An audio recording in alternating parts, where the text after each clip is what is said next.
Chapter 1. The Weight of a Promise. Part 16 of 15 bonus part. The silence of the secret clearing was the only thing that felt honest to Naruto anymore. In the village, he was a living shadow. When he walked through the bustling markets, the villagers didn't see Naruto. They saw a miniature reflection of the fourth Hokage. They saw the golden hair and the blue eyes and offered polite, distant bows to a boy they treated more like a monument than a person.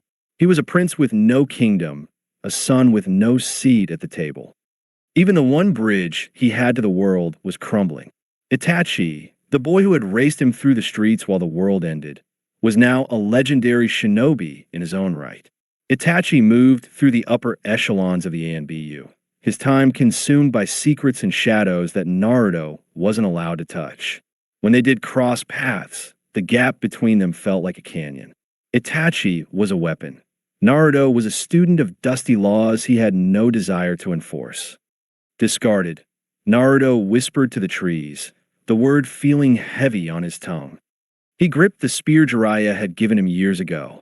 It was supposed to be a symbol of his future as a warrior, but now it just felt like a relic of a boy who no longer existed. Every time his parents looked past him to check on the progress of Minma's chakra control or Mito's sealing mastery, a little more of his spirit withered. He wasn't even an afterthought. He was a finished book that they had put back on the shelf, assuming he would stay exactly where they left him. He began his forms, the spear blurring in the twilight. Each thrust was a strike against the invisibility that felt like it was suffocating him. He wasn't training to be a hero for Konoha anymore. He was training because the ache of being nothing was worse than the ache of his burning muscles.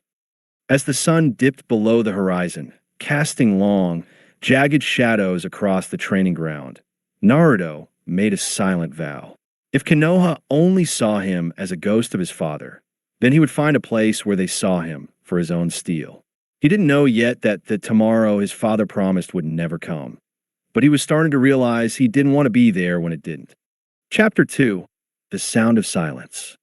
Part 1 of 15. The academy was supposed to be a place for growth, but for Naruto, it felt more like a recurring interrogation. He sat at his desk, the wood scarred by the carvings of students past, trying to focus on the lecture. But as soon as the bell rang for break, the familiar swarm descended.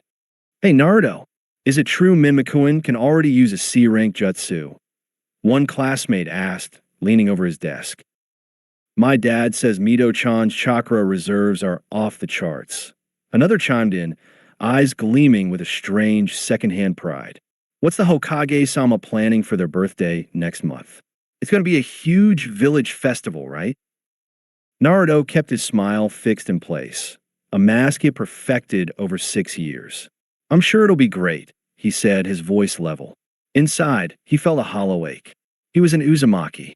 He was a Namikaze. He carried the blood of the whirlpool and the speed of the lightning. Yet in every conversation, he was merely the frame for someone else's portrait. He was smart enough to see the pattern, yet he found himself doubting his own mind, constantly wondering if there was some invisible flaw in him that made everyone look at him but never see him. When the final bell chimed, Naruto gathered his things and met his siblings at the gate. As the eldest, he took his duty seriously. He moved with a quiet, protective grace as he led them through the streets. Minma was a whirlwind of noise, shouting about a new prank he'd planned. Mito was a flurry of questions about the history of the village. And Minami walked in a world of her own, quiet and observant, her social reserve mirroring Naruto's own growing isolation. Halfway to the compound, they crossed paths with two familiar figures. Itachi Uchiha stood with a young Sasuke at his side. "Sasuke," Minma yelled, waving frantically. The two groups merged for a moment. Sasuke, who had always been a bit more observant than his peers, gave a respectful nod. "Hi, Naruto Nizan," he said. Naruto felt a small spark of genuine warmth at the acknowledgement. He made it a point to visit Mikoto and Sasuke whenever he could. They were a rare sanctuary where he didn't feel like a ghost. "It's always nice to see you, Naruto," Itachi said, his voice calm, yet his eyes searching Naruto's face with that intense Uchiha scrutiny.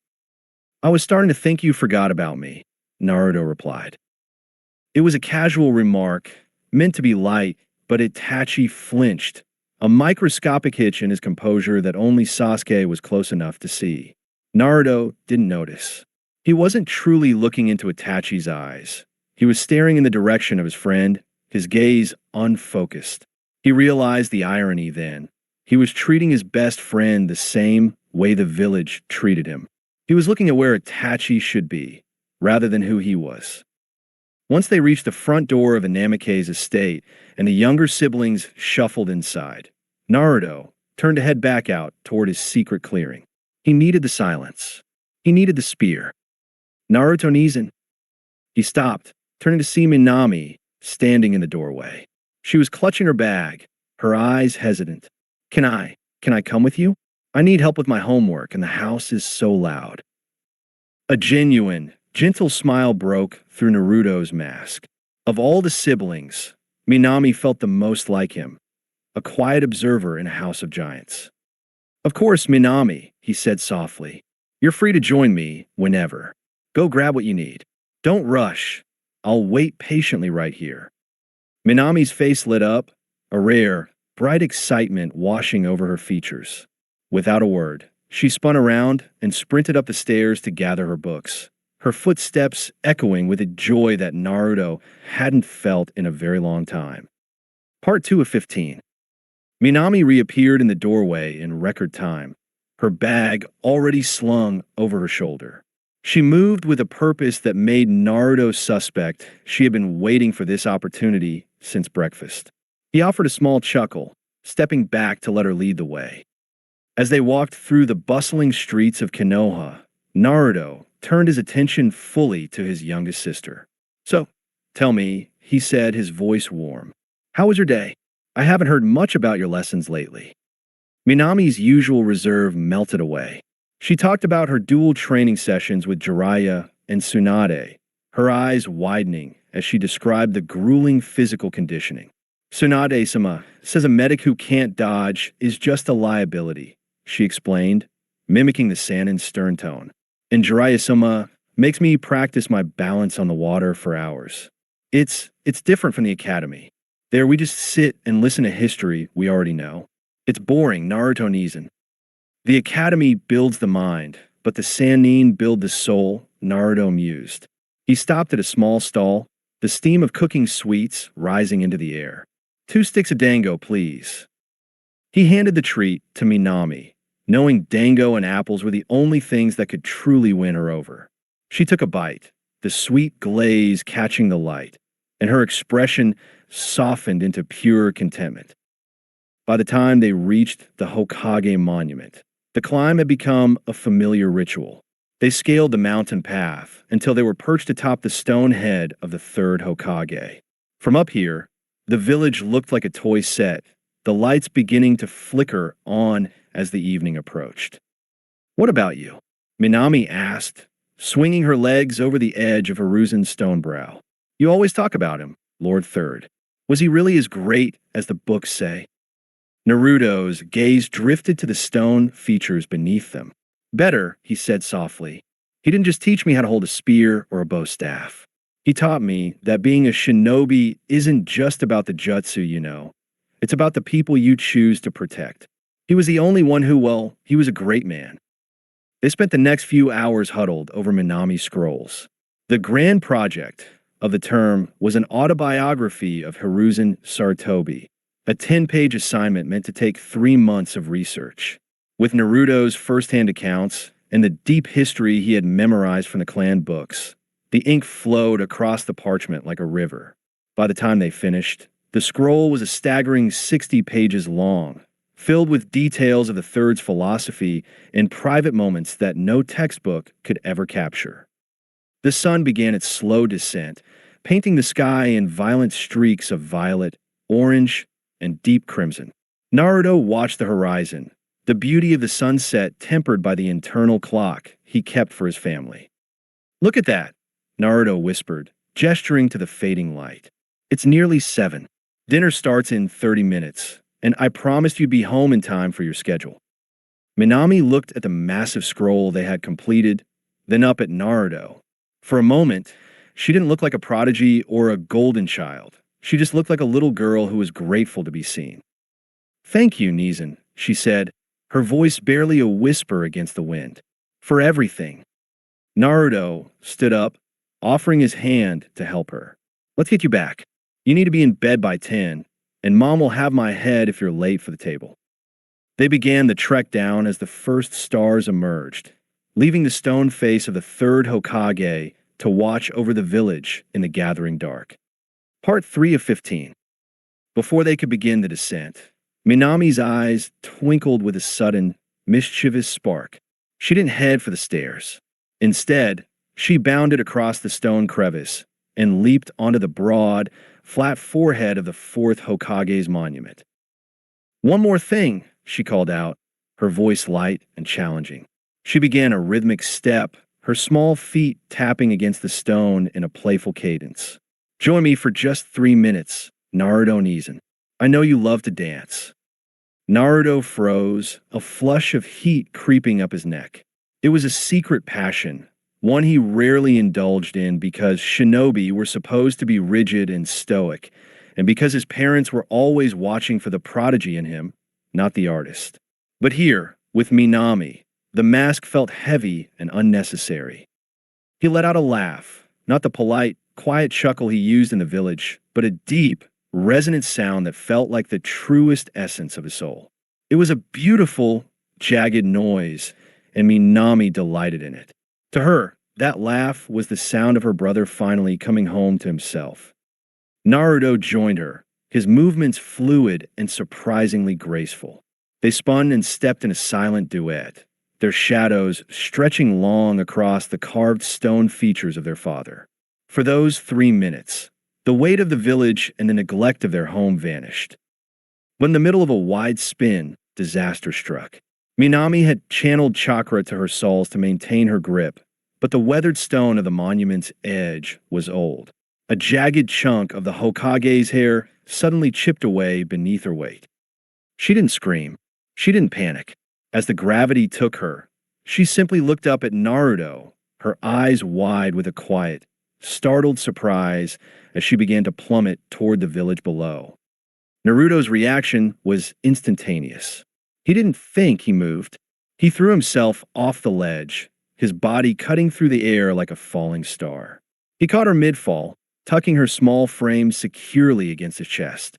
Minami clung to him, bracing for the impact, but it never came. She opened her eyes and gasped. The ground wasn't rushing toward them. It was receding. The village lights were shrinking into a sea of sparkling embers. "Naruto Nizan, we're flying," she whispered. Naruto was using a technique he had refined in secret, a subtle manipulation of wind and chakra that allowed him to glide and lift against the thermal currents of the mountain. They drifted through the night sky, the wind rushing past them in a cool, invigorating sweep. The stars felt close enough to touch, and the air was a magical blend of the cold night and the warmth of Naruto's hold. Minami, convinced this had to be a hallucination, reached up and gave Naruto's whiskered cheek a sharp pinch. "Ouch, what was that for?" Naruto grunted, his eyebrows furrowing in mock annoyance. Minami giggled, the sound bright against the quiet night. "I thought I was dreaming." "Aren't you supposed to pinch your own cheek to see if you're dreaming?" Naruto teased. They both broke into laughter, their voices carried away by the wind as they circled the village like two soaring birds. They touched down softly in the shadows near their home just 5 minutes later. As their feet hit the grass, Minami looked up at him, her eyes shining with a mix of awe and a burgeoning guilt. Naruto saw the apology forming on her lips before she could even speak.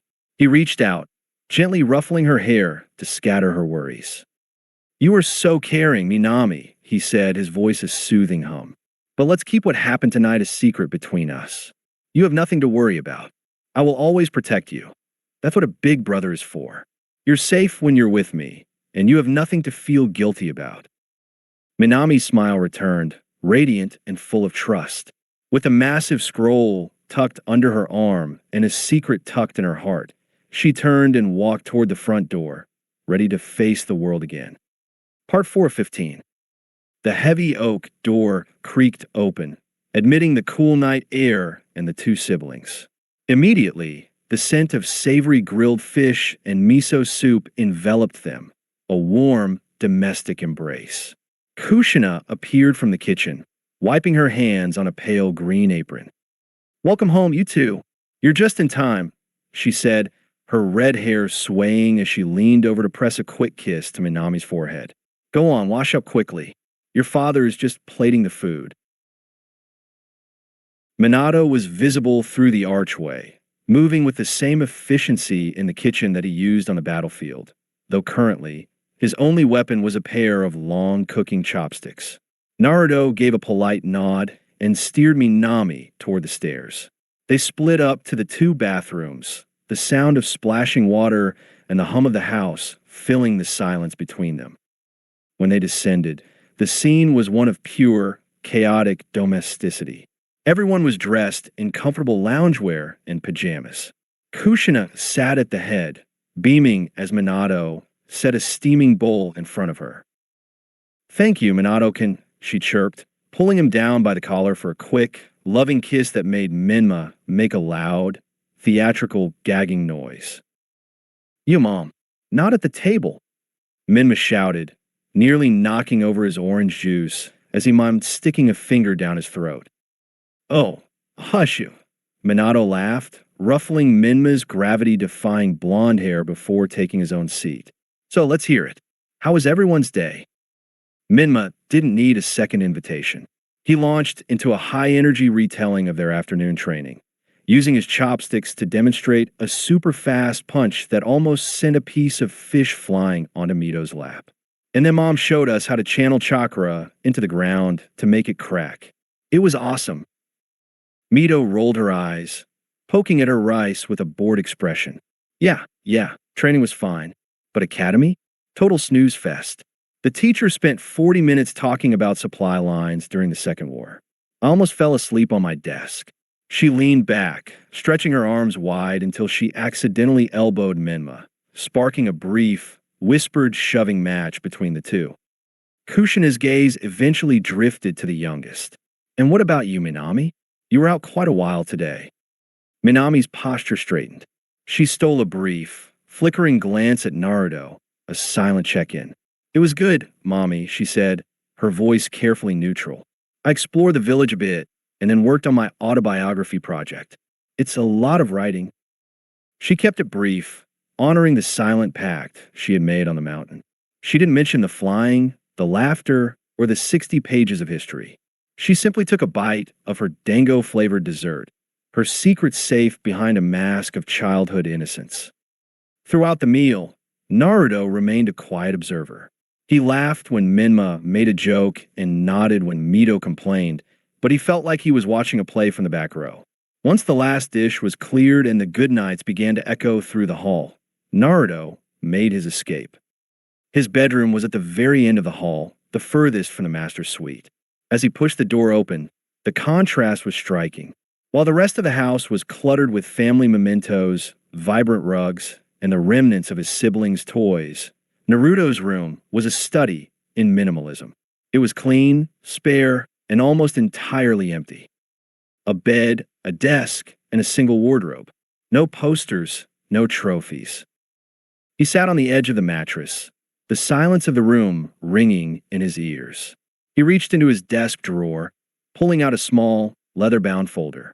Inside were the only treasures he allowed himself to keep. He flipped through the photos until he reached his favorite. It was a candid shot from years ago. He was only 6, and the triplets were still tiny, wriggling infants. In the photo, Minma had been trying to crawl out of the frame, so Naruto, his hands full cradling the two girls, had leaned over and snagged the collar of Minma's onesie with his teeth to keep him in place. Naruto looked exhausted but fiercely protective, a tiny guardian holding his world together.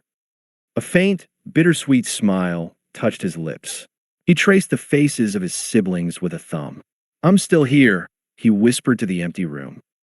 He tucked the photo back into the darkness of the drawer. Tomorrow, he would look through the rest. Right now, the weight of the day and the weight of being a ghost was enough to pull him into a dreamless sleep. Part 5 of 15. The morning air was crisp and carried the faint scent of dew-covered grass. Naruto had his bag slung over one shoulder, his movements silent as he stepped onto the porch. It was barely dawn, hours before the academy gates would even open, but the quiet of the morning was the only time the village felt like it belonged to him. Neezen, wait up.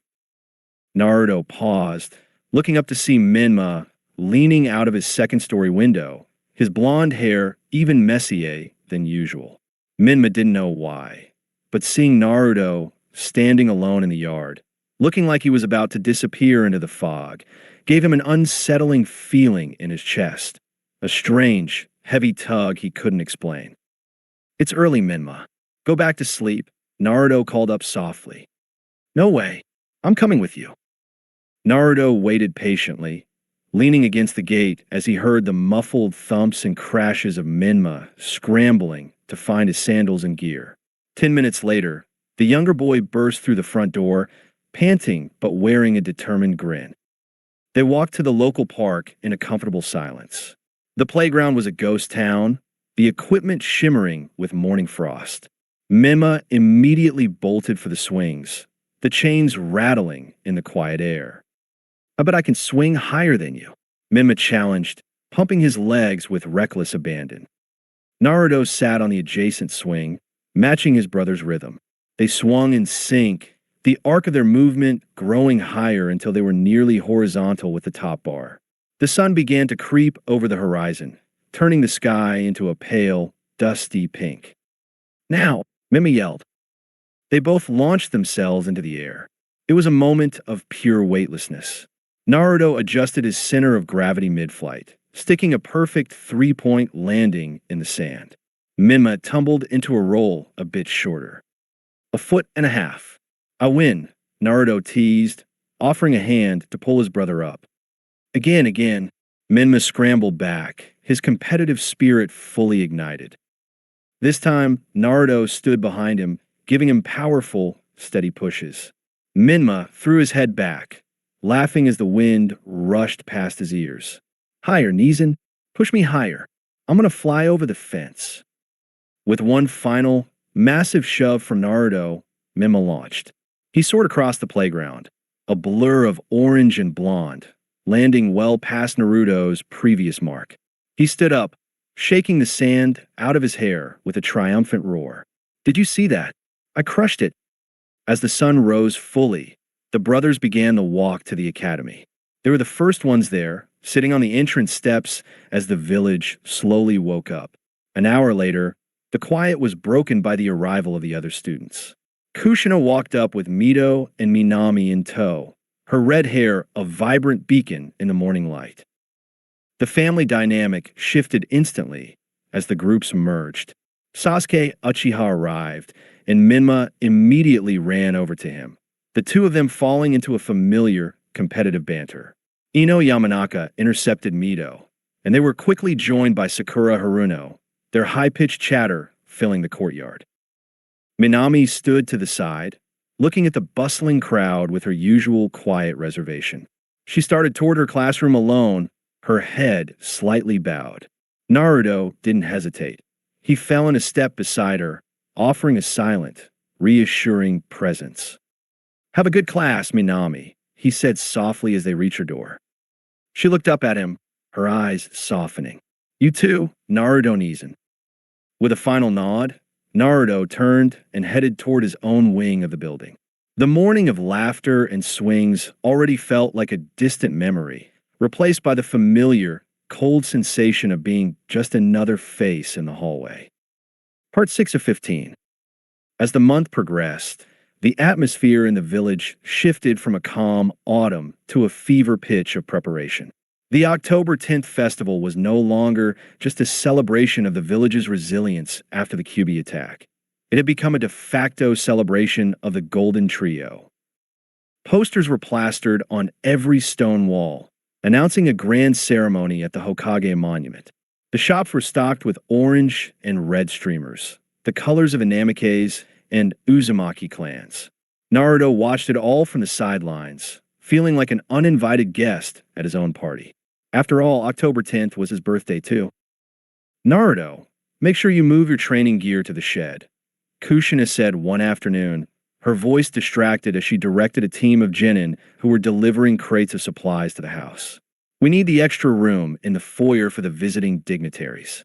The daimyo's representative is staying for the dinner. Of course, Mom, Naruto replied, hoisting his heavy wooden spear and his practice bow staff. He spent the afternoon clearing his presence out of the common areas. Every time he tucked a piece of his life away to make room for the celebration of his siblings, he felt a little more of himself disappearing. He watched as his father, Minato, stood in the center of the living room, going over the ceremony itinerary with several high-ranking jounin. We'll have Minma and Mito demonstrate their chakra resonance at high noon, Minato instructed, his Hokage cloak snapping as he turned. It's important for the village to see the strength of the seals. It gives the people hope. And Minami, one jounin asked. She'll be with Tsunade-sama, demonstrating the medical foundations, Minato added with a proud smile. Naruto stood in the hallway, holding a box of his old scrolls, waiting for a gap in the conversation to pass through. His name wasn't on the itinerary.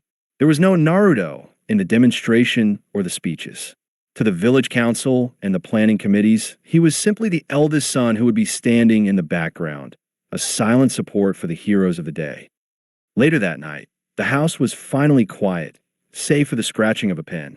Naruto found his father in the study, surrounded by a sea of paperwork. Dad, Naruto asked softly. Minato looked up, rubbing his eyes. Oh, Naruto. Sorry, I'm a bit swamped. This ceremony has a lot of moving parts. Did you need something? I was just wondering. Naruto hesitated, looking at the floor. The ceremony is on the 10th. I was thinking, maybe after the public event, we could go to Ichiraku, just the family, like we used it with Lord Third. Minato's expression softened with a flash of genuine guilt, but it was quickly replaced by the heavy weight of his office. Naruto, I'd love to, I really would. But the council has organized a formal gala for the clan heads after the monument ceremony. It's a vital political move. We have to be there, all of us. Right, the gala, Naruto murmured. We'll make it up to you, I promise, Minato said, already looking back down at a report. Maybe the weekend after, we'll have a big spar, just you and me. How does that sound? Sound great, Dad, Naruto said, his voice hollow. He walked back to his room, passing the calendar on the wall. The 10th was circled in bright red ink with the words Ceremony Day, written in Kushina's bubbly handwriting. There was no mention of a birthday. Naruto sat at his desk and opened his drawer, looking at the photo of him holding the 3 infants. He realized then that the burden the third Hokage had spoken of wasn't just about the fox's chakra. It was the burden of being the one left behind to watch the lights shine on everyone else. He picked up a whetstone and began to sharpen the tip of his spear. If he was going to be a ghost at the feast, he was going to be the sharpest ghost Konoha had ever seen. Part 7 of 15. The week leading up to the 10th was a blur of frantic energy. The Namikaze estate had become a revolving door for tailors, dignitaries, and security detail. Naruto found himself spending less and less time inside the house, opting instead to stay at the academy library or his secret clearing until the sun went down. One afternoon, he returned home to find the living room transformed into a temporary fitting station.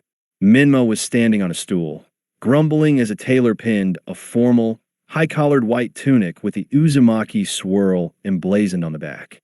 Mito was admiring her own outfit, a battle-ready kimono in deep crimson, while practicing a series of elegant hand signs in the mirror. Hold still, Minma, Kushina scolded gently, though her eyes were glowing with pride. You represent the Hokage's office.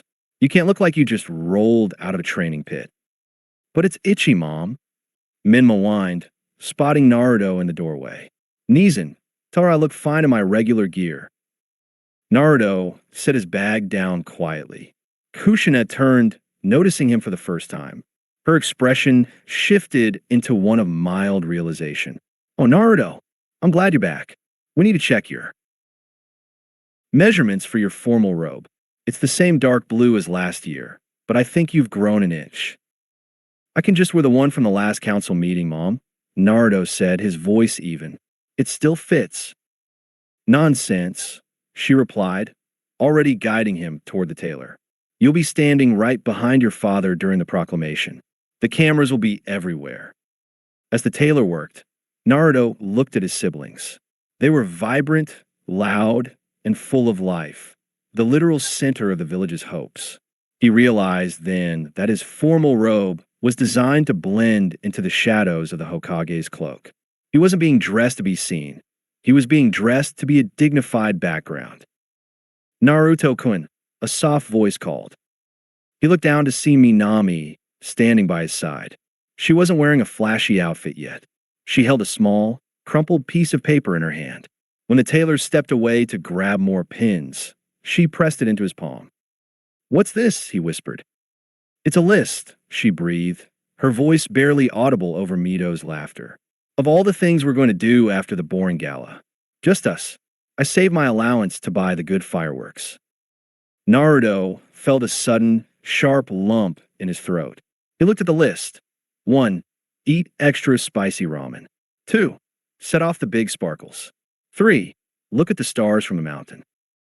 "Minami, the gala goes until midnight," Naruto reminded her gently. "I don't care," she whispered defiantly. "It's your birthday too. I haven't forgotten." For the first time in weeks, the icy detachment in Naruto's chest thawed, just for a second. He tucked the paper into his pocket, nodding to her. The moment was shattered when the front door swung open and Minato walked in, looking exhausted but exhilarated. The stage is set, the barriers are in place, and the guest list is finalized. 10 years since the attack. The village is finally ready to show the world how far we've come. He looked at his children, the heroes, the medic, and the eldest. "This is going to be a day Konoha never forgets," Minato declared. Naruto forced a smile, the weight of the paper in his pocket feeling like a lifeline. He wondered if his father even knew whose birthday he was celebrating, or if October 10th had simply become a date in a history book to him. As the fitting continued, Naruto stood perfectly still, a silent prince in a dark blue robe, waiting for the sun to rise on a day that felt more like a funeral for his childhood than a celebration of his life. Part 8 of 15. The morning of the 10th arrived not with a whisper, but with the thunder of ceremonial drums. Before the sun had even cleared the horizon, the village was alive. Naruto woke up to the sound of his siblings' excited shouts echoing through the hallway. For them, today was a coronation. For him, it was a test of endurance. He dressed in the dark blue robes the tailor had finished. As he looked in the mirror, he saw the face of the fourth, the same sharp features and bright eyes, but his expression was that of the third, weary and guarded. Downstairs, the house was a whirlwind. Kushina was busy braiding Mito's hair, her hands moving with frantic precision. "Hold still, Mito. If the seal pattern on your ribbons isn't straight, it'll look sloppy during the demonstration." Minato was adjusting his Hokage hat, his white cloak with red flames billowing behind him. He looked up as Naruto entered the room. "Morning, Naruto. Big day. You ready?" "Ready, Dad," Naruto said. He waited for a second, a small, foolish part of his heart hoping for a happy birthday, or even a quiet, "You've grown so much this year." "Good," Minato said, his mind already 3 steps ahead. "I need you to stay close to the Uchiha delegation during the procession. It'll help keep the optics balanced. We need to show that the clans and the Hokage's family are unified." The walk to the Hokage monument was a gauntlet of cheers. The streets were packed 10 deep with civilians throwing confetti and shouting the names of the golden triplets. Naruto walked several paces behind his parents, flanking his siblings like a guard. "Look, it's Menma-kun. Mito-sama looks so beautiful." The heroes of the village, Naruto watched the faces in the crowd. They looked through him as if he were a pane of glass. To them, he was the extra son, the one who didn't carry the fox, the one who didn't have the monstrous strength or the legendary chakra. He felt the phantom weight of the QB's power, the power he had turned away from 6 years ago. The guilt flared in his stomach, cold and sharp. Maybe if I had said yes, they would be looking at me too. They reached the massive stage erected at the base of the monument. The village's elite were already there. The clan heads, the elders, and the council. Naruto spotted Mikoto and Itachi in the Uchiha section. Itachi's eyes met his, and for a brief moment, the Uchiha's expression wasn't one of stoic duty, but of profound, silent sympathy. He knew. The ceremony began with a long, sweeping speech by Minato about the will of fire and the resilience of Konoha. Naruto stood perfectly still at the edge of the stage, the wind whipping his blue robes. His legs ached, and his mind drifted to the paper in his pocket, Minami's list. It was the only thing keeping him grounded. Then, the demonstration started. Menma stepped forward, his eyes glowing with a faint, controlled red tint. He slammed his palms together, and a shock wave of chakra rippled through the air, vibrating the very stone of the mountain. The crowd went wild. Naruto's gaze shifted to his mother.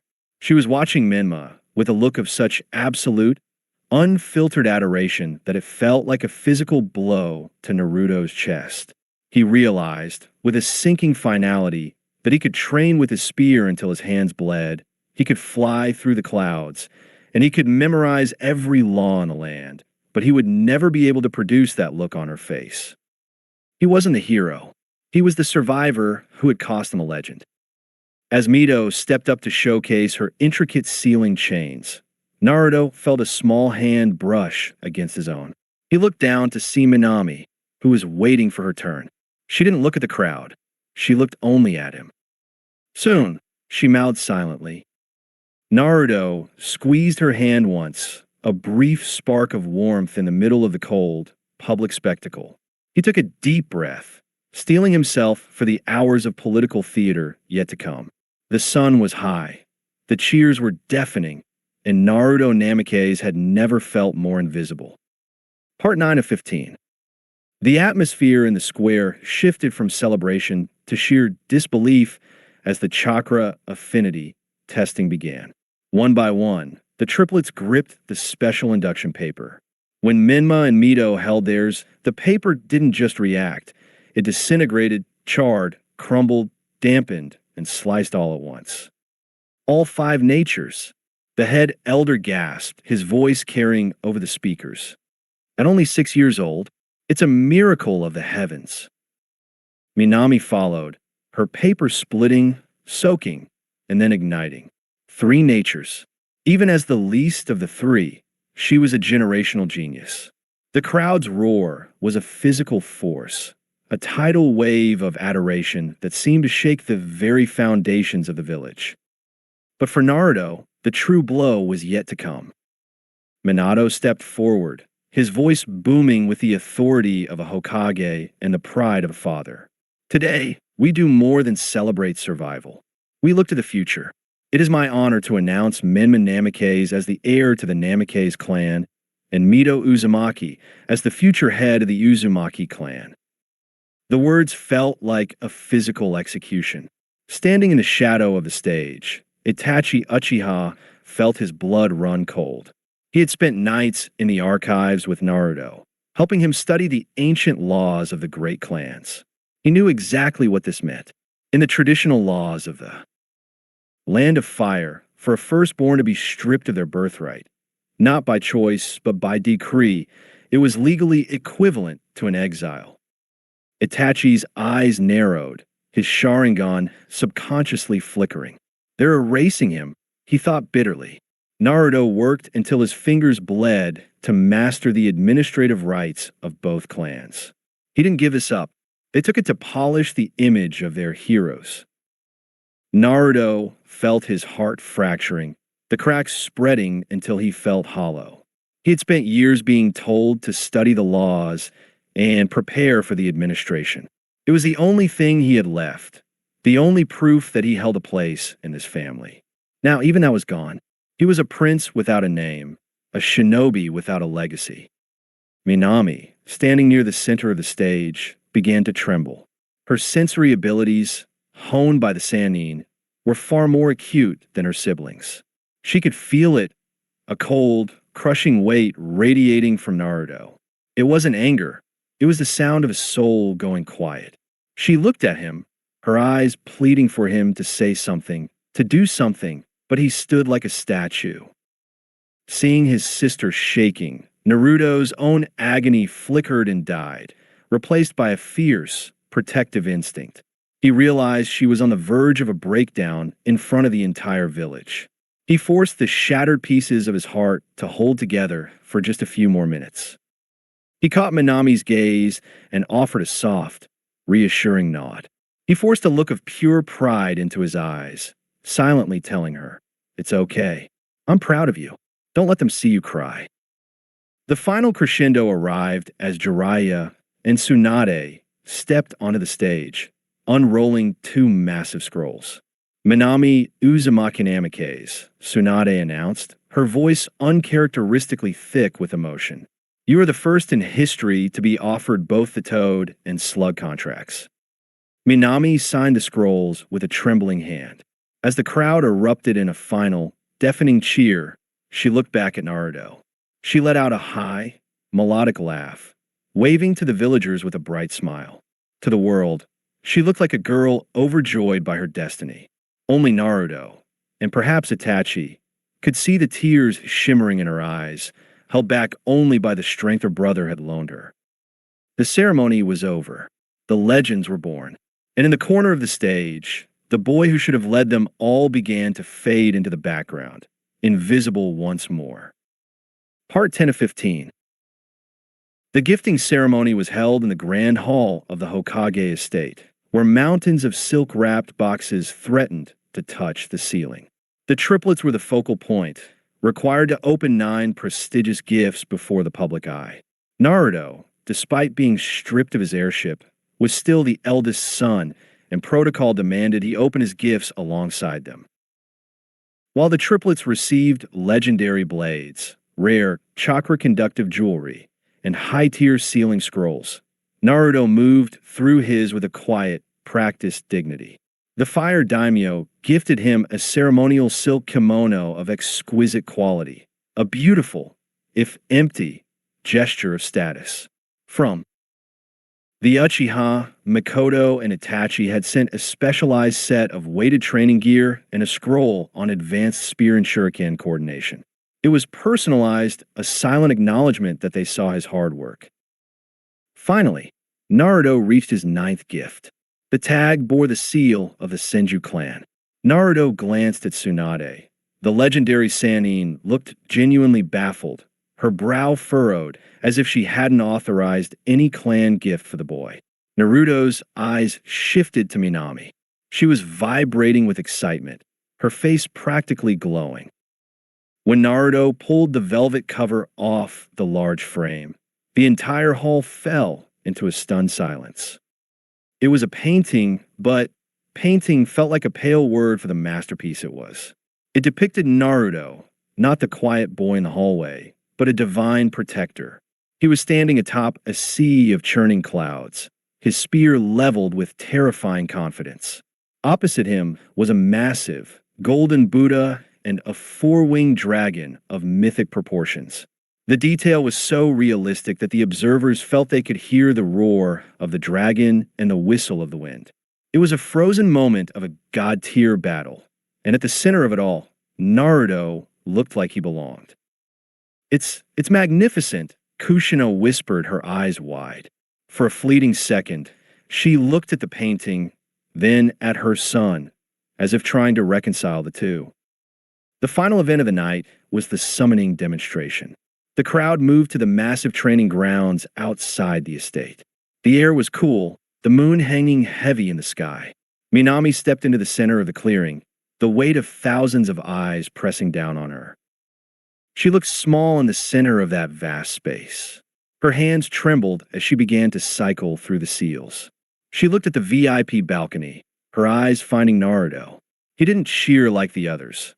He simply held her gaze and gave a single, firm nod of absolute faith.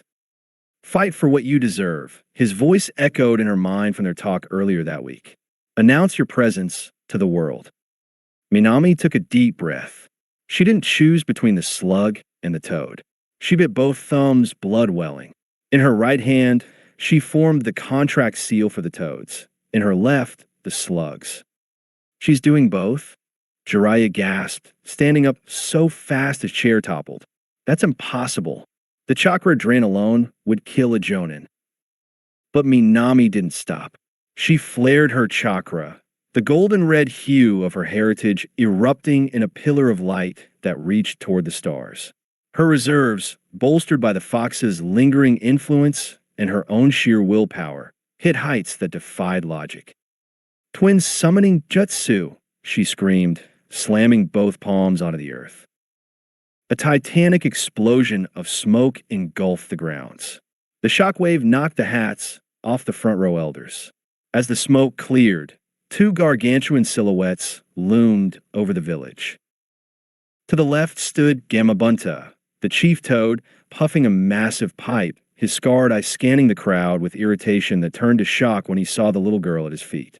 To the right stood the colossal, ethereal form of Katu, the slug queen, her presence radiating a calm, healing power that hadn't been seen in Konoha since the Great War.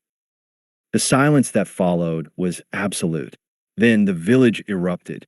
The cheers were so loud they could likely be heard in the neighboring lands. Minami stood between the two legends, her chest heaving, her legs shaking with exhaustion, but her head held high. She had done it. She had announced herself. And as she looked up at the balcony, she saw Naruto smiling, the only person whose applause she truly heard.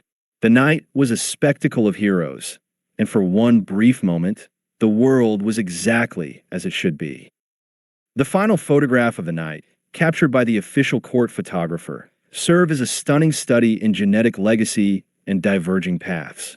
It is a portrait of a family that looks like a collection of masterpieces, yet the distance between them is palpable even through the gloss of the print. The center, the fourth in the red-hot habanero. In the middle stands Minato Namikaze, the sun around which the family orbits. His skin is tanned from years of field work, and his jawline is razor-sharp. His signature golden hair defies gravity, framing a face that radiates a tired but triumphant warmth. Beside him, Kushina Uzumaki is a vibrant contrast. Her hair is a river of deep, molten crimson that flows down to her waist, shimmering under the flashbulbs. Her violet eyes are wide with the thrill of the night. Her cheeks flushed a healthy pink that matches the intricate floral embroidery of her white kimono. The prodigies, the triplets. Flanking their parents are the three stars of the evening, each a distinct blend of their parents' features. Minma stands on Minato's right, looking like a carbon copy of the fourth, but with a wilder, more aggressive edge. His hair is the same sun-kissed blonde, but his eyes are a darker, more piercing blue. He has three distinct whisker marks on each cheek, jagged and bold, and he wears a grin that is pure, unshakable confidence. Mito stands by Kushina, the image of a young clan head. She inherited her mother's striking red hair, though it is a shade lighter, more like autumn leaves. Her eyes are the Namikaze blue, creating a startling, beautiful contrast. She possesses the same three whisker marks as Menma, lending her a fierce, feral beauty. Minami stands slightly in front, the smallest and most delicate. Unlike her boisterous siblings, she has only two faint whisker marks on each cheek, giving her a softer appearance. Her hair is a unique strawberry blonde, a perfect silken blend of her. Parents' colors. Her eyes are a calm, deep sea blue, currently glassy with the exhaustion of her twin summoning. The shadow, Naruto. Then there is Naruto, standing on the far edge of the group. While he shares the golden hair and blue eyes of his father, the resemblance feels haunting rather than celebratory. His hair is longer, shaggier, lacking the curated spikes of Minato or Menma. Most strikingly, Naruto has no whisker marks. His skin is clear, smooth, and pale, lacking the mark of the fox that defines his siblings. He is dressed in the dark blue, high-collared robes of a scholar prince, a color that seems to swallow the light around him while the others glow in oranges, reds, and whites. While the triplets are leaning inward, a tangled knot of limbs and laughter, Naruto stands perfectly straight, his hands folded hidden in his sleeves. His smile is technically perfect, corners turned up, eyes crinkled, but it doesn't reach the hollow stillness of his gaze. In a high-definition light, the physical difference is jarring.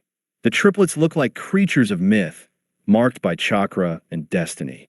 Naruto looks like a human boy, refined, handsome, and painfully normal, standing at the edge of sun that is slowly moving away from him.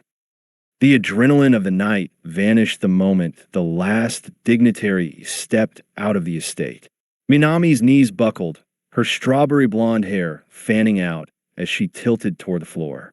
Naruto, moving with the silent grace of his years of solo training, caught her before she could hit the wood. "I've got her," he whispered to his parents. He looked at Menma and Mito, who were swaying on their feet. "I'm proud of you both. Truly, you were incredible today." He carried Minami up the stairs first. Her room was a sanctuary of soft colors and academic curiosity. Minami's room, the sage's study. The walls were painted a calming lavender, nearly covered by shelves of medical encyclopedias and scrolls on anatomy. Unlike the rest of the house, her room smelled of dried herbs and medicinal ointments. A large, plush rug shaped like a lily pad sat in the center of the floor, and in the corner stood a desk cluttered with high-quality ink and magnifying glasses. Her bed was tucked under a canopy of sheer, pale fabric that looked like morning mist. Naruto tucked her in, brushing a stray hair from her forehead. "Good night, little sage," he murmured before closing the door. Downstairs, the atmosphere was lighter. Minato had finally removed his Hokage hat, and Kushina was leaning against him, looking exhausted but radiant. "I am never wearing this again," Minma groaned, tugging at his stiff collar. "I feel like a stuffed doll." "Oh, stop it," Mito laughed, though she looked just as drained. She spotted Naruto coming back down the stairs and immediately reached her arms up, her eyes drooping. "Nizan, carry me." Naruto chuckled, a genuine, warm sound. He swept Mito up into a bridal carry while Minma, seeing an opportunity, leaped onto Naruto's back, hooking his chin over his brother's shoulder. Despite the weight of two 6-year-olds, Naruto's steps were steady and strong as he climbed the stairs again. Mito's room, the Crimson Vault. Mito's room was an explosion of Uzumaki pride. Deep red tapestries hung from the walls, embroidered with golden ceiling chains. The furniture was made of dark, heavy wood, and her shelves were lined with intricate puzzle boxes and training weights. A massive, hand-painted map of the shinobi world was pinned to the ceiling so she could see it before she fell asleep. Naruto deposited her in her bed, tucked the heavy crimson duvet around her, and whispered, "Sweet dreams, clan head." Minma's room, the storm nest. Across the hall, he dropped Minma off. Minma's room was chaotic, an obstacle course of wooden kunai, discarded training shirts, and posters of legendary shinobi. The walls were a bright, energetic orange, and a set of wind chimes made from old shuriken hung by the window, clinking in the breeze. His bed was unmade, a nest of blankets where he collapsed instantly. Naruto pulled the covers over his brother's shoulders. "Rest up, Minma. We've got a lot of training to do tomorrow." Naruto stepped back into the hallway. He felt like a stranger in a museum of his siblings' lives. He headed downstairs to retrieve the one thing that felt like it belonged to him, the masterpiece painting. As he reached the bottom of the stairs, he heard voices drifting from the kitchen. Minato, Kushina, and Jiraiya were huddled over the table. The twins summoning, the scale of it, Minato, Jiraiya's voice was low and gravelly. "I've never seen anything like it. We thought it was Minma or Mito, but Minami, she might be the one. The child of prophecy who will change everything. She has the spirit for it," Kushina whispered, her voice thick with hope. Naruto didn't stay to hear the rest. He wasn't bitter that they were adding another title to his sister. He was simply relieved. Good, he thought. Let them see her. Let them give her the world. He carried the heavy frame into his own room. The empty, minimalist space that felt less like a home and more like a waiting room. He set the painting against the far wall. In the dim moonlight, the god on the canvas looked back at him with a confidence Naruto didn't feel. He sat on his bed and finally, for the first time in 24 hours, let the mask slip. The silence of the room suddenly felt deafening. The weight of being stripped of his clan rights, the exhaustion of holding his sister together, and the crushing realization that he was an outsider in his own family's legend hit him all at once. His chest tightened. He tried to breathe, but the air felt like shards of glass. His heart hammered against his ribs like a trapped bird. He clutched his chest, gasping, the world spinning until the colors of the painting blurred into a dark, suffocating gray. The panic clawed at him until his nervous system simply gave out.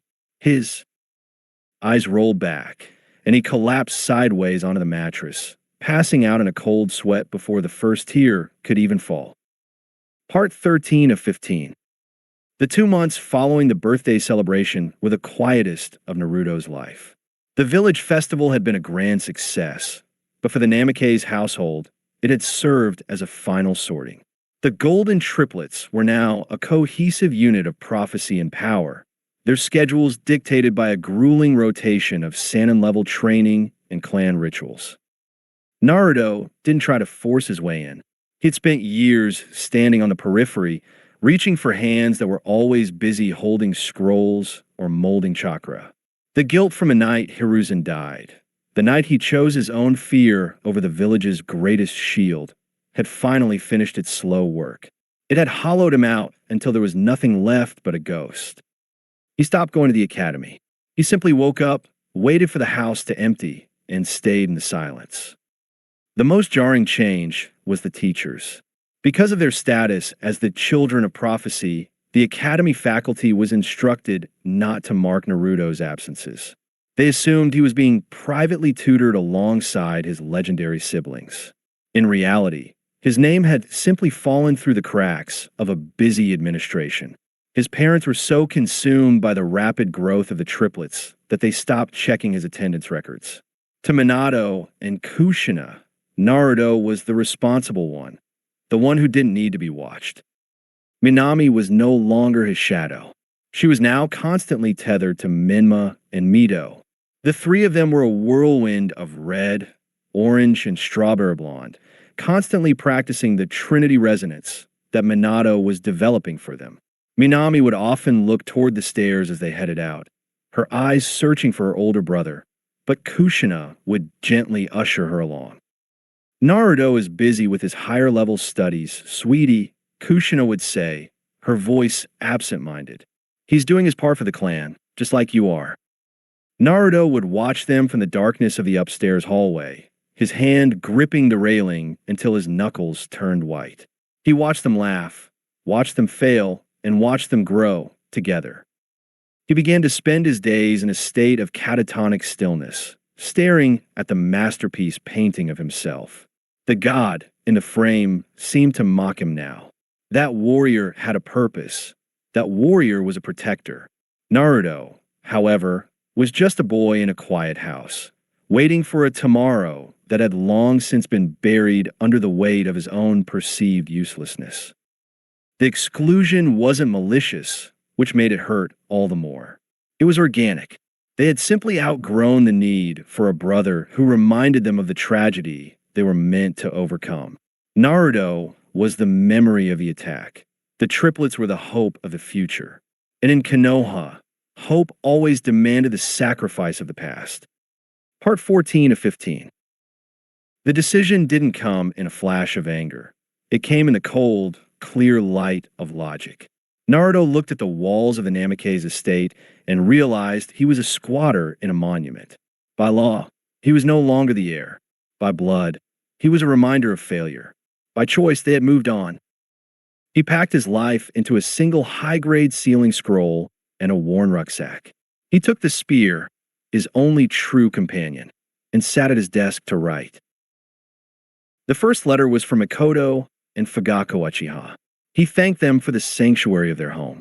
He told Makoto that her kindness had been the only warmth he'd known for years, a mother's love given to a boy who wasn't her own. The second letter was from Minami. It was the hardest thing he had ever written. He poured his heart onto the parchment. The guilt of the night the third died, the frustration of being a ghost, and the need to find a world where he wasn't just the fourth shadow. He ended with a haunting request. Don't tell them about this letter. Just wait. I want to see how long it takes for them to notice I'm gone. Minami found the letter tucked under her pillow when she came back from training. As her eyes scanned the elegant, precise script, her world fractured. The air in the room became thin, suffocating. She tried to scream for him, to yell that he was wrong, that he was her world, but her throat seized. Only jagged, choked sobs escaped her.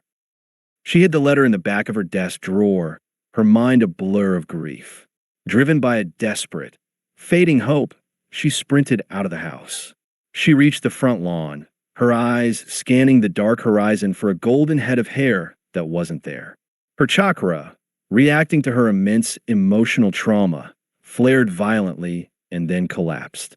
For an Uzumaki, whose life force is a raging river, the sudden flatline of her chakra was a physiological catastrophe.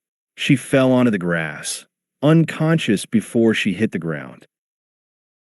The Konoha General Hospital was a flurry of white coats and panicked whispers. Minato and Kushina stood by the bed, their faces pale as they watched Tsunade run diagnostic jutsus over a catatonic Minami. Menma and Mito stood in the corner, quiet and terrified for the first time in their lives.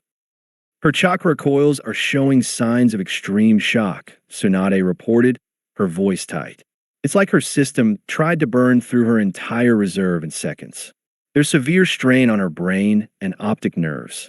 Minato, what happened on that lawn? I don't know. Minato ran a hand through his hair, his voice cracking. I just found her there. Was she attacked? Was there an intruder? When Minami finally opened her eyes, she didn't look at them. She stared at the ceiling, her gaze hollow and distant. She didn't speak. She didn't cry. She simply existed in a silent, catatonic void, harboring the secret that was currently tearing her soul apart. Miles away, the great forest of the Fire Country was a wall of ancient wood and shifting shadows. Naruto walked with a steady, rhythmic pace, the weight of his spear a familiar comfort across his back. He didn't look back at the gates of the hidden village. He didn't look back at the mountain with his father's face. He simply adjusted the straps of his pack and stepped into the wild. For the first time in 10 years, Naruto Namikaze was no longer a ghost in someone else's story. He was a traveler in his own, and the horizon was finally wide enough to hold him. Part 15 of 15. The wild was not kind to those seeking to find themselves. After weeks of traversing the dense, unforgiving wilderness of the Land of Fire, Naruto stumbled upon a crystal-clear pond nestled in a limestone basin. He knelt to drink, but as his gaze fell upon the water, he flinched. The reflection was a haunting echo of the fourth Hokage. The same jawline, the same piercing blue eyes, a face that belonged to a family that had forgotten him. With a frustrated splash, he broke the image, scrubbing his face with the freezing water until his skin was raw. He bathed quickly, the cold biting into his muscles, before consulting his map. A small, unlisted trade town lay a few miles east. The journey was interrupted by a low, guttural growl that vibrated in his very marrow. Emerging from the brush was a bear, but not a natural one. Its fur was matted with dried mud and spiked with active chakra. It was a juvenile, yet already the size of small wagon. The fight was a brutal, desperate dance. Naruto's spear blurred in the air, his movements a jagged, unrefined version of the styles he had practiced alone. The bear's claws left shallow rifts in the earth, its chakra-enhanced strength nearly snapping Naruto's spear in two. With a final, focused thrust, Naruto drove the blade through the beast's throat. He panted, looking at the carcass. The guilt of his reflection still burned in his mind. Using his hunting knife, he harvested the meat and the thick fur. Then, with grim resolve, he hollowed out the bear's skull. He slipped it over his head. The heavy bone and fur sat on his shoulders, the empty eye sockets hiding his own. He wasn't a Namikaze anymore. He was the bear. When he reached the town, the locals were wary of the masked traveler. He entered the small tavern, the wood creaking under his boots. "You got a name, lad?" the barkeep asked, eyeing the blood-stained bear mask. "Naruto," he replied, his voice raspy from disuse. "Naruto what? What's your clan, boy?" Naruto paused, the memory of the Uzumaki Namikaze announcement at the ceremony stinging like salt. "I don't have one," he said flatly. "I'm just Naruto." He stayed for 3 days, trading the bear's meat for supplies. He eventually joined a local hunting party, his prowess with the spear earning him a silent, begrudging respect. But the peace was shattered on the 4th morning. A roar echoed from the treeline, not one, but dozens. A vengeful sleuth of chakra bears, led by a colossal patriarch, descended on the town. "Run!" Naruto shouted, his voice booming through the bear mask. "Get to the ravine. I'll hold them." The townsfolk scrambled, a frantic tide of civilians fleeing for their lives. Naruto stood alone in the center of the main road, 15 bears closing in. He didn't hold back. He couldn't afford to. He tapped into his tempest release, the air around him beginning to howl and spin. He moved with a frantic, beautiful fluidity, a bastardized, high-speed recreation of the monkey-style staff dance Hiruzen Sarutobi had once shown him. He spun his spear, the wind amplifying every strike into a lethal gale. "Way of the wind," he hissed. He was a blur of motion, but the patriarch was faster. The massive beast lunged, its chakra-coated teeth sinking deep into Naruto's left thigh. With a sickening crunch and a spray of crimson, the limb was torn away. Naruto didn't scream. The agony was a white-hot flame that burned away his remaining hesitations. Using the wind to prop himself up, he stood on his remaining leg, the air screaming around him in a violent, spiraling vortex. "I won't let you touch them." He slammed his spear into the ground, channeling every ounce of his chakra into a final, desperate technique. A massive typhoon erupted, forming a dome of pressurized air that trapped the remaining bears. The oxygen was stripped away in seconds, the spinning cage of wind becoming a tomb of vacuum. The bears collapsed, suffocating within the roar of the storm.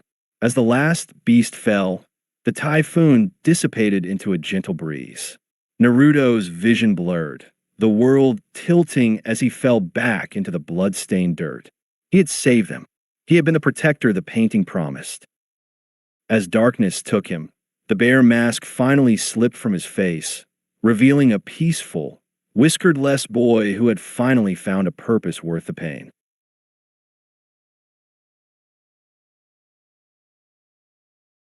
Chapter 3: The Echo of the Departed. Part 1 of 16.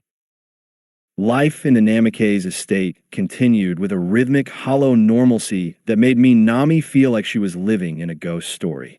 The most agonizing part wasn't Naruto's absence. It was how quiet the void was. One afternoon, Mikoto Uchiha arrived with Sasuke in tow.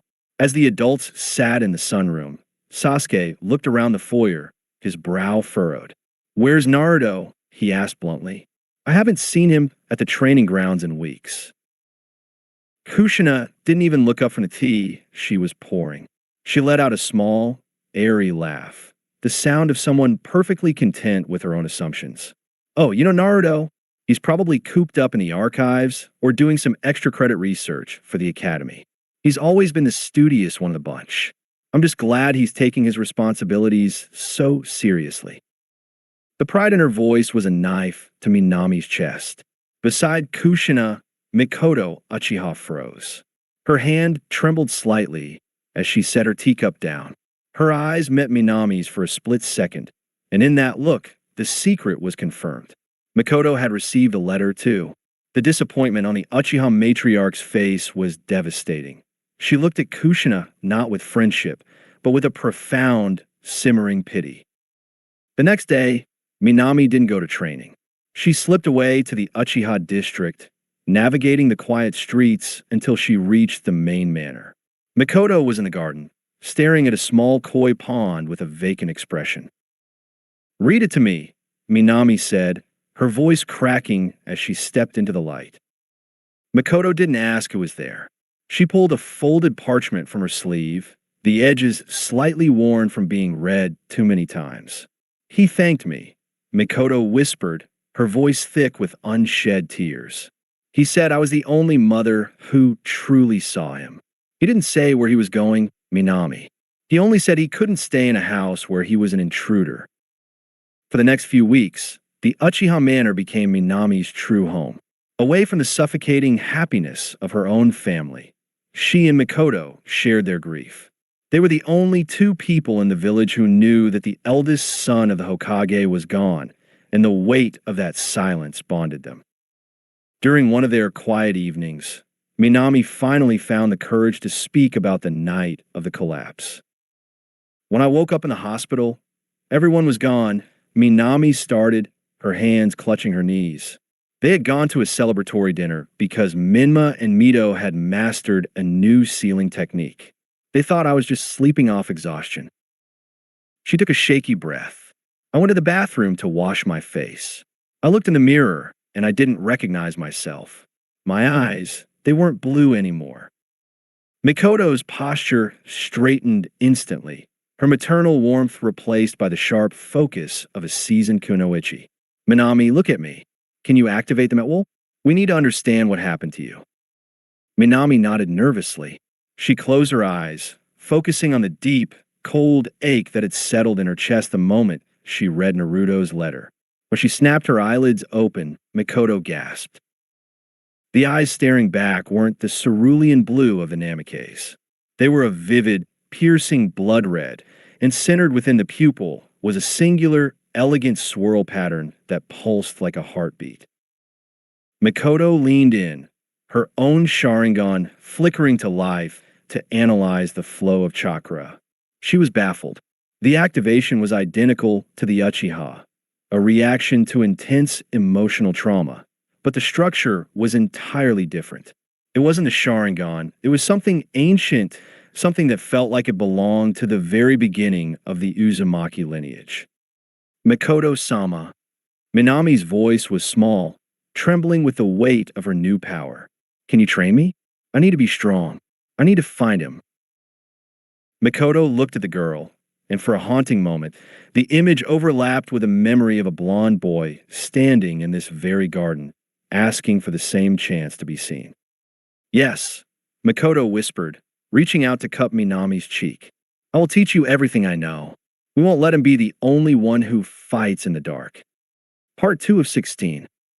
Mikoto Uchiha may have traded her flak jacket for a silk kimono years ago, but her mind remained as sharp as a freshly honed kunai. As the matriarch of the Uchiha, she possessed a deep, instinctive understanding of dojutsu that exceeded almost anyone in the elemental nations. Within a single week of secret, grueling sessions in the Uchiha's private training grounds, she helped Minami map the staggering architecture of her new eyes. They remained nameless, a silent, crimson enigma, but their power was undeniable. The left eye, the eye of sovereignty. The left eye functioned as a master of the external world, specializing in the manipulation of space and energy. Its ultimate technique, victim, was a terrifying apex of sealing and space-time ninjutsu. When activated, Minami and her target were pulled into a static dimension where time ceased to exist. "It's a perfect prison," Mikoto noted after testing it with a shadow clone. The clone had attempted to disperse, but the dimension simply reset it to its starting position. Information didn't even leak back to the original caster until the eye was deactivated. The cost was a brutal, parasitic drain that consumed the chakra of both Minami and her captive to maintain the stasis. Left eye sub-abilities. 1. Chakra suction, pulling chakra from the atmosphere or jutsu toward the user. 2. Space distortion, creating minor ripples in the air to deflect projectiles. 3. Trapping techniques, binding an opponent's physical movements through visual focus.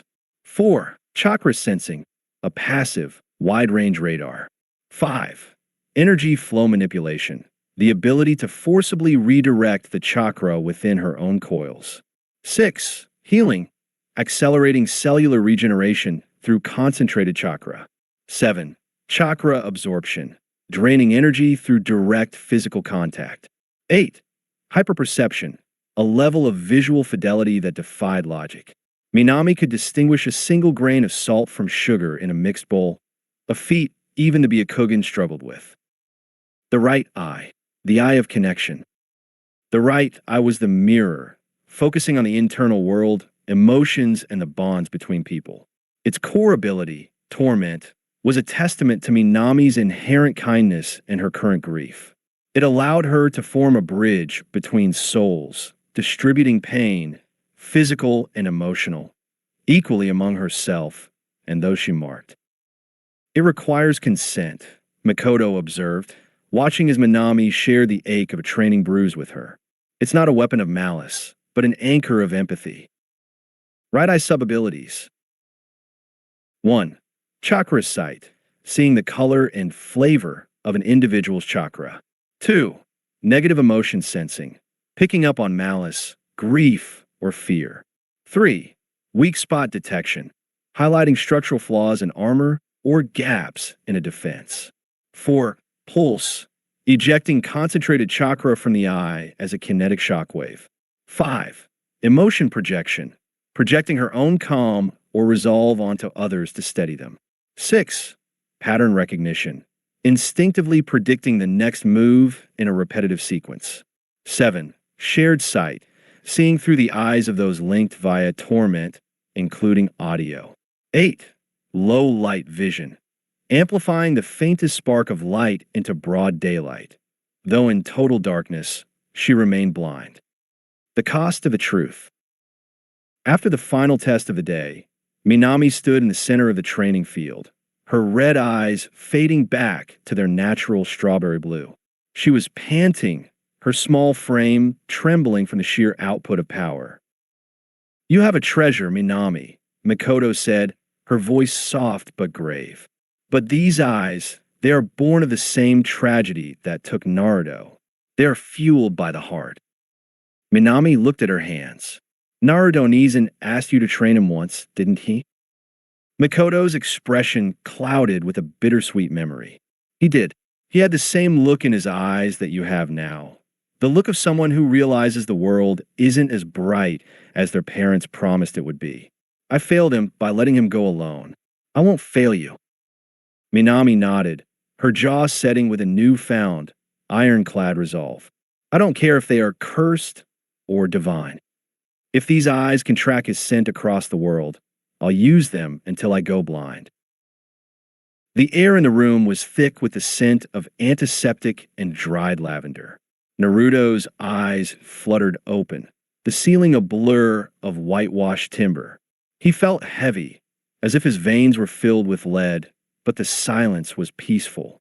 Across the small, sterile space, a woman in a stained white coat sat at a scarred wooden desk, the rhythmic scratching of her quill the only sound in the room. Naruto's first instinct was to move. He threw the thin linen sheet aside and swung his legs over the edge of the cot. He didn't feel the pain. Not yet. Only the urgent need to be back on the road. He pushed off the mattress, but the moment his weight shifted, the world tilted. He crashed into the floor, his center of gravity completely betrayed. The scratching stopped instantly. "Easy, hero," a calm, weary voice said.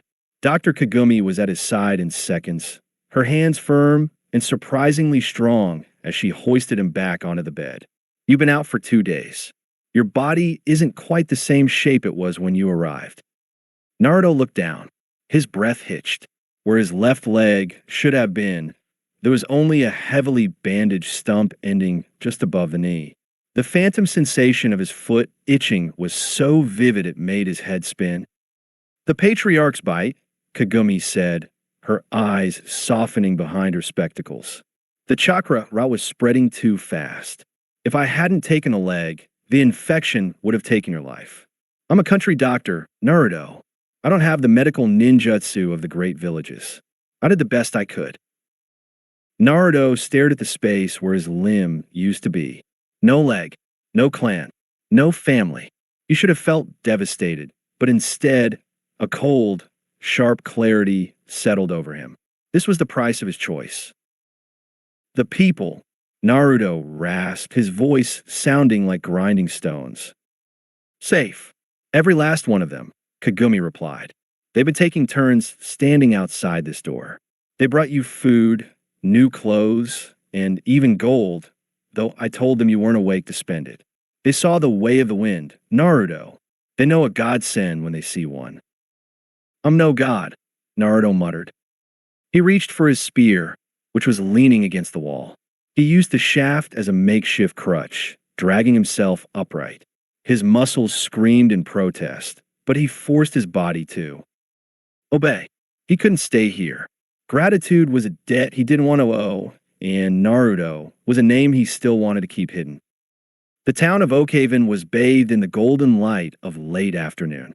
As Naruto hobbled out of the infirmary, the world felt hyper-real.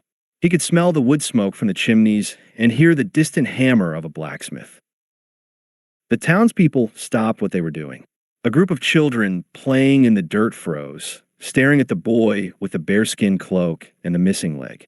An old man tipped his hat. A woman clutching a basket of bread bowed her head in deep, silent reverence.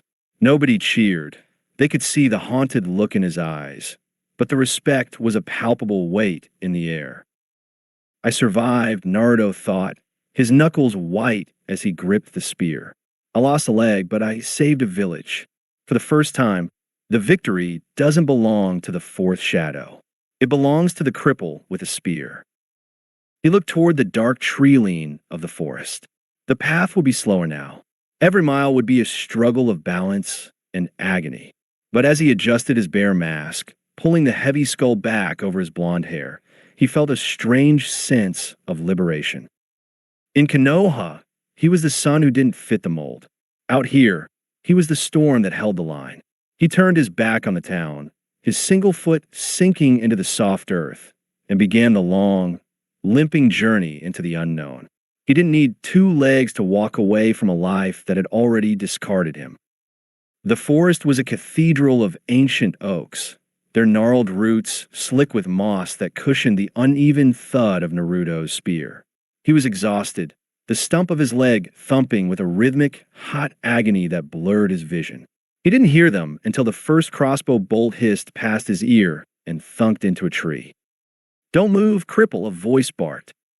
6 men stepped from the undergrowth, smelling of sour ale and unwashed leather. They looked at the bear skull over Naruto's head and the missing limb, and they laughed. It was the sound of jackals finding a wounded lion. They dragged him back to their camp, a clearing littered with stolen goods and scorched earth. They tied his hands behind his back, throwing him into the dirt like a sack of grain. "Look at this," a man with a jagged scar across his nose sneered, holding Naruto's spear. "Fine steel. Probably worth more than this kid's life. What are you doing out here, boy? Looking for the rest of your leg?" Naruto looked up from the dirt, his blue eyes cold behind the bear mask. "I'm just passing through. Take what you want and let me go." "Oh, we'll let you go." The leader laughed, kicking Naruto's rucksack. "After we're done with that little village Oakhaven, we sent those chakra bears to soften them up, but the mangy mutts didn't finish the job. We're going back tonight to pick the bones clean." Naruto froze. The air around him seemed to drop 5 degrees. "You sent the bears?" "Found a scroll with a summoning lure," the bandit boasted. "Worked like a charm. Once those villagers are dead, Oakhaven belongs to us." Naruto let out a long, weary sigh. It wasn't a sigh of fear. It was the sound of a boy letting go of the last piece of his innocence. I didn't want to do this, he whispered. I really didn't. Do what? Bleed on us. With a sudden, sharp jerk, the ropes around Naruto's wrists snapped. Not from strength, but from a localized blade of wind that sliced the hemp like butter. Before the bandits could blink, Naruto was upright, balanced perfectly on his one leg as a gust of wind caught him. He lunged forward, snatching his spear back from the leader's hand before the man could even register his grip had loosened. Wait! Naruto didn't wait. He moved like a localized hurricane. The way of the wind wasn't just a dance, it was a storm. He moved through the camp with terrifying precision. Each swing of his spear was accompanied by a thin, invisible crescent of compressed air. Swish! The leader's head rolled into the campfire before his body hit the ground. Naruto didn't stop to watch. He spun, his spear whistling through the air, the wind carrying him from target to target as if he were weightless. 3 minutes. That was all it took. The silence that followed was absolute, save for the crackling of the fire and the wet thump of the last body falling. All 20 bandits lay dead. It was clean, perfect decapitations or pierced hearts. No screams, no prolonged suffering. Naruto stood in the center of the carnage, his chest heaving. He looked at his hands.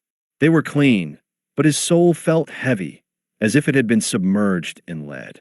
I've killed, he thought. I chose to end them. He knew they were monsters, but the finality of death was a weight he hadn't expected to carry.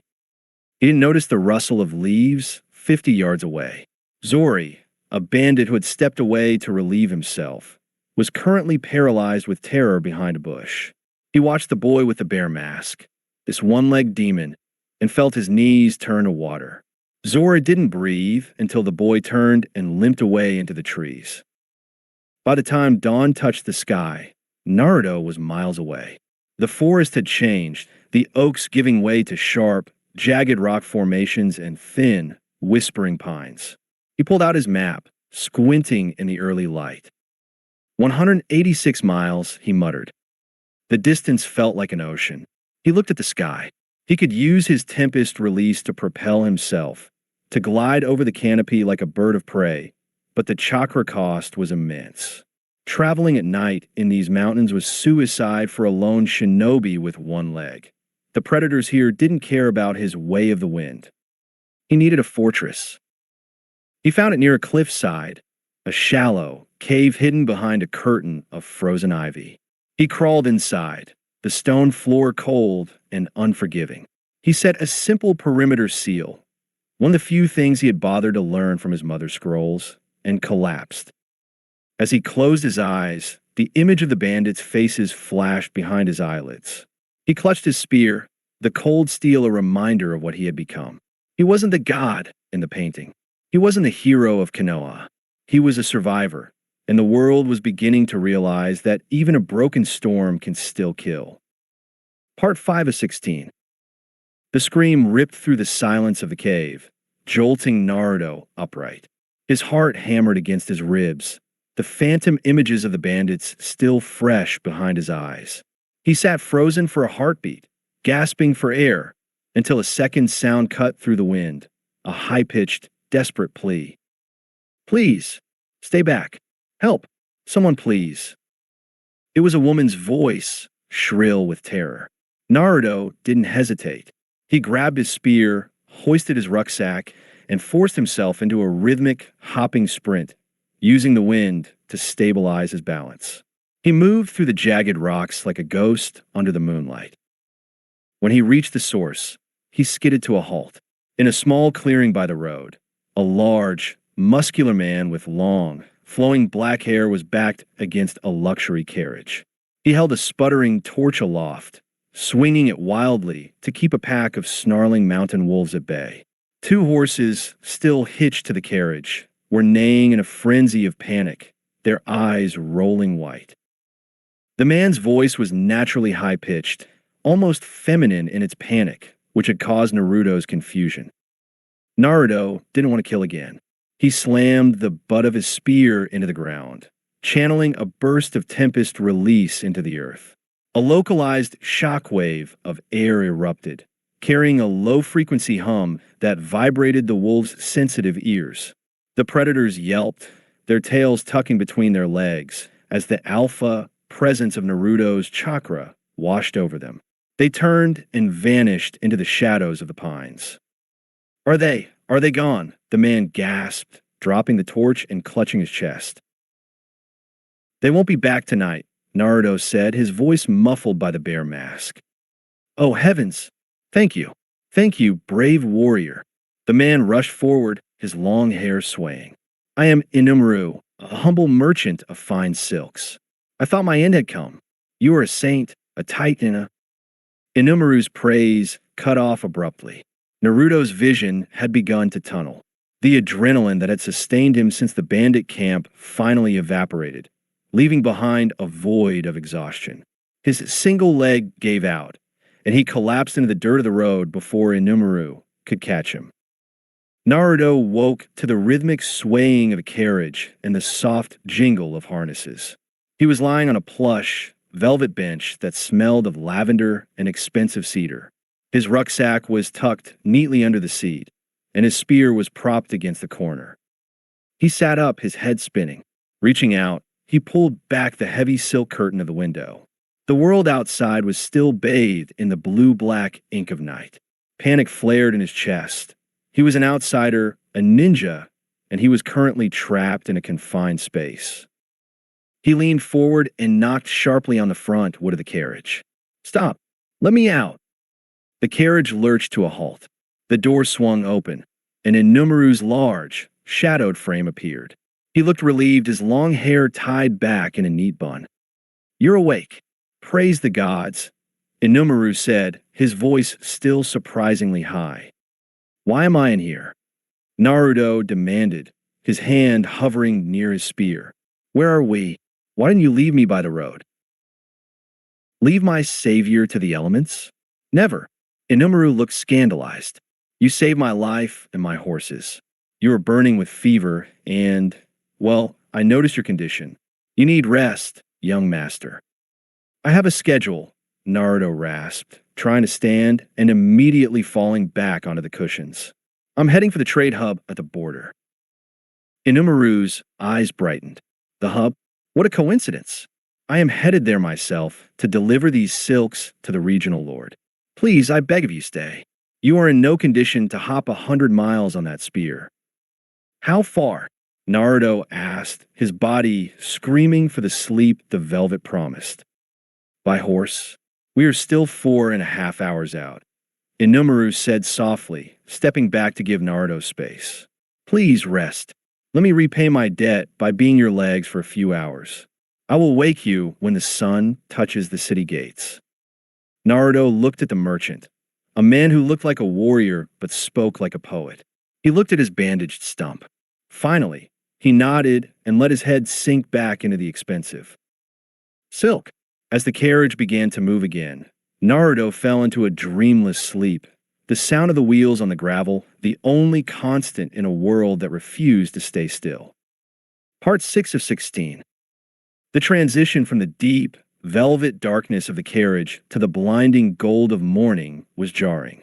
Naruto woke to the sound of distant bugles and the heavy clack-clack of wheels on paved stone. He sat up, his body feeling stiff but remarkably more settled than it had in days. The fever that had threatened to consume him had broken, leaving him with a hollow, ravenous hunger. He pulled the curtain back. Rising from a morning mist was the trade hub, a sprawling fortress city of gray stone and colorful banners. The gates were massive, reinforced with iron, and guarded by a small battalion of armored men. The carriage slowed to a crawl as it joined the queue of merchants and travelers. Inumuru's voice drifted back from the driver's seat, bright and cheerful. Almost there, little storm. The guards know me well. We'll be through the checkpoint in a heartbeat. Naruto adjusted his bear mask, ensuring the heavy skull sat firmly. He felt exposed in the daylight, even within the confines of the luxury carriage. When they finally cleared the gates, and pulled into a bustling courtyard. The door opened. Inumuru stood there, offering a hand that Naruto pointedly ignored as he used his spear to vault himself out. "This is as far as I can take you, young master," Inumuru said, his expression turning solemn. He reached into the carriage and pulled out a small, heavy pouch and a bundle of fine, dark fabric. "The gold is for your trouble, and this, well, call it a gift from a silk merchant. It's a cloak made of spider silk weave. Light as air, but tougher than leather. It might help hide that spear of yours." Naruto looked at the pouch. "I didn't do it for the money." "I know." Inumuru smiled, his high-pitched voice softening. "That's why you deserve it. You have the eyes of a man who carries the world on his shoulders. Naruto, take a moment to just carry yourself, all right?" Naruto took the items with a silent nod. As Inumuru's carriage pulled away toward the Lord's manor, Naruto found himself standing in the middle of a crowded plaza. People hurried past him, some casting curious glances at the boy with the bare head and the crutch. But in a trade hub this large, strange was common. He limped toward a quiet corner of the square, leaning against a stone fountain to check his map. He needed more than just a destination now. He needed a way to move faster. His eyes drifted to a local blacksmith shop across the way, where a sign hung: custom ironwork and prosthetics. "I can't keep hopping forever," he thought, his hand subconsciously brushing the stump of his leg. Just as he turned to head toward the shop, a familiar ripple in the air caught his attention. It wasn't the wind. It was a faint, rhythmic pulse of chakra, something he had only felt once before back in the training grounds of the Uchiha. He went still, his heart hammered. Someone is watching me. He didn't turn around. Instead, he channeled a sliver of tempest release into his ears, sharpening his hearing. Amidst the din of the market, he heard a soft, melodic voice whisper into the wind, miles away yet crystal clear. "Found you, Neeson." Naruto's blood ran cold. Minami. He didn't wait to see if she was alone. He threw the spider silk cloak over his shoulders, the dark fabric shimmering as it draped over his bare skin, and vanished into the shadows of an alleyway. The hunt had begun, and for the first time, Naruto wasn't sure if he wanted to be caught. Part 7 of 16.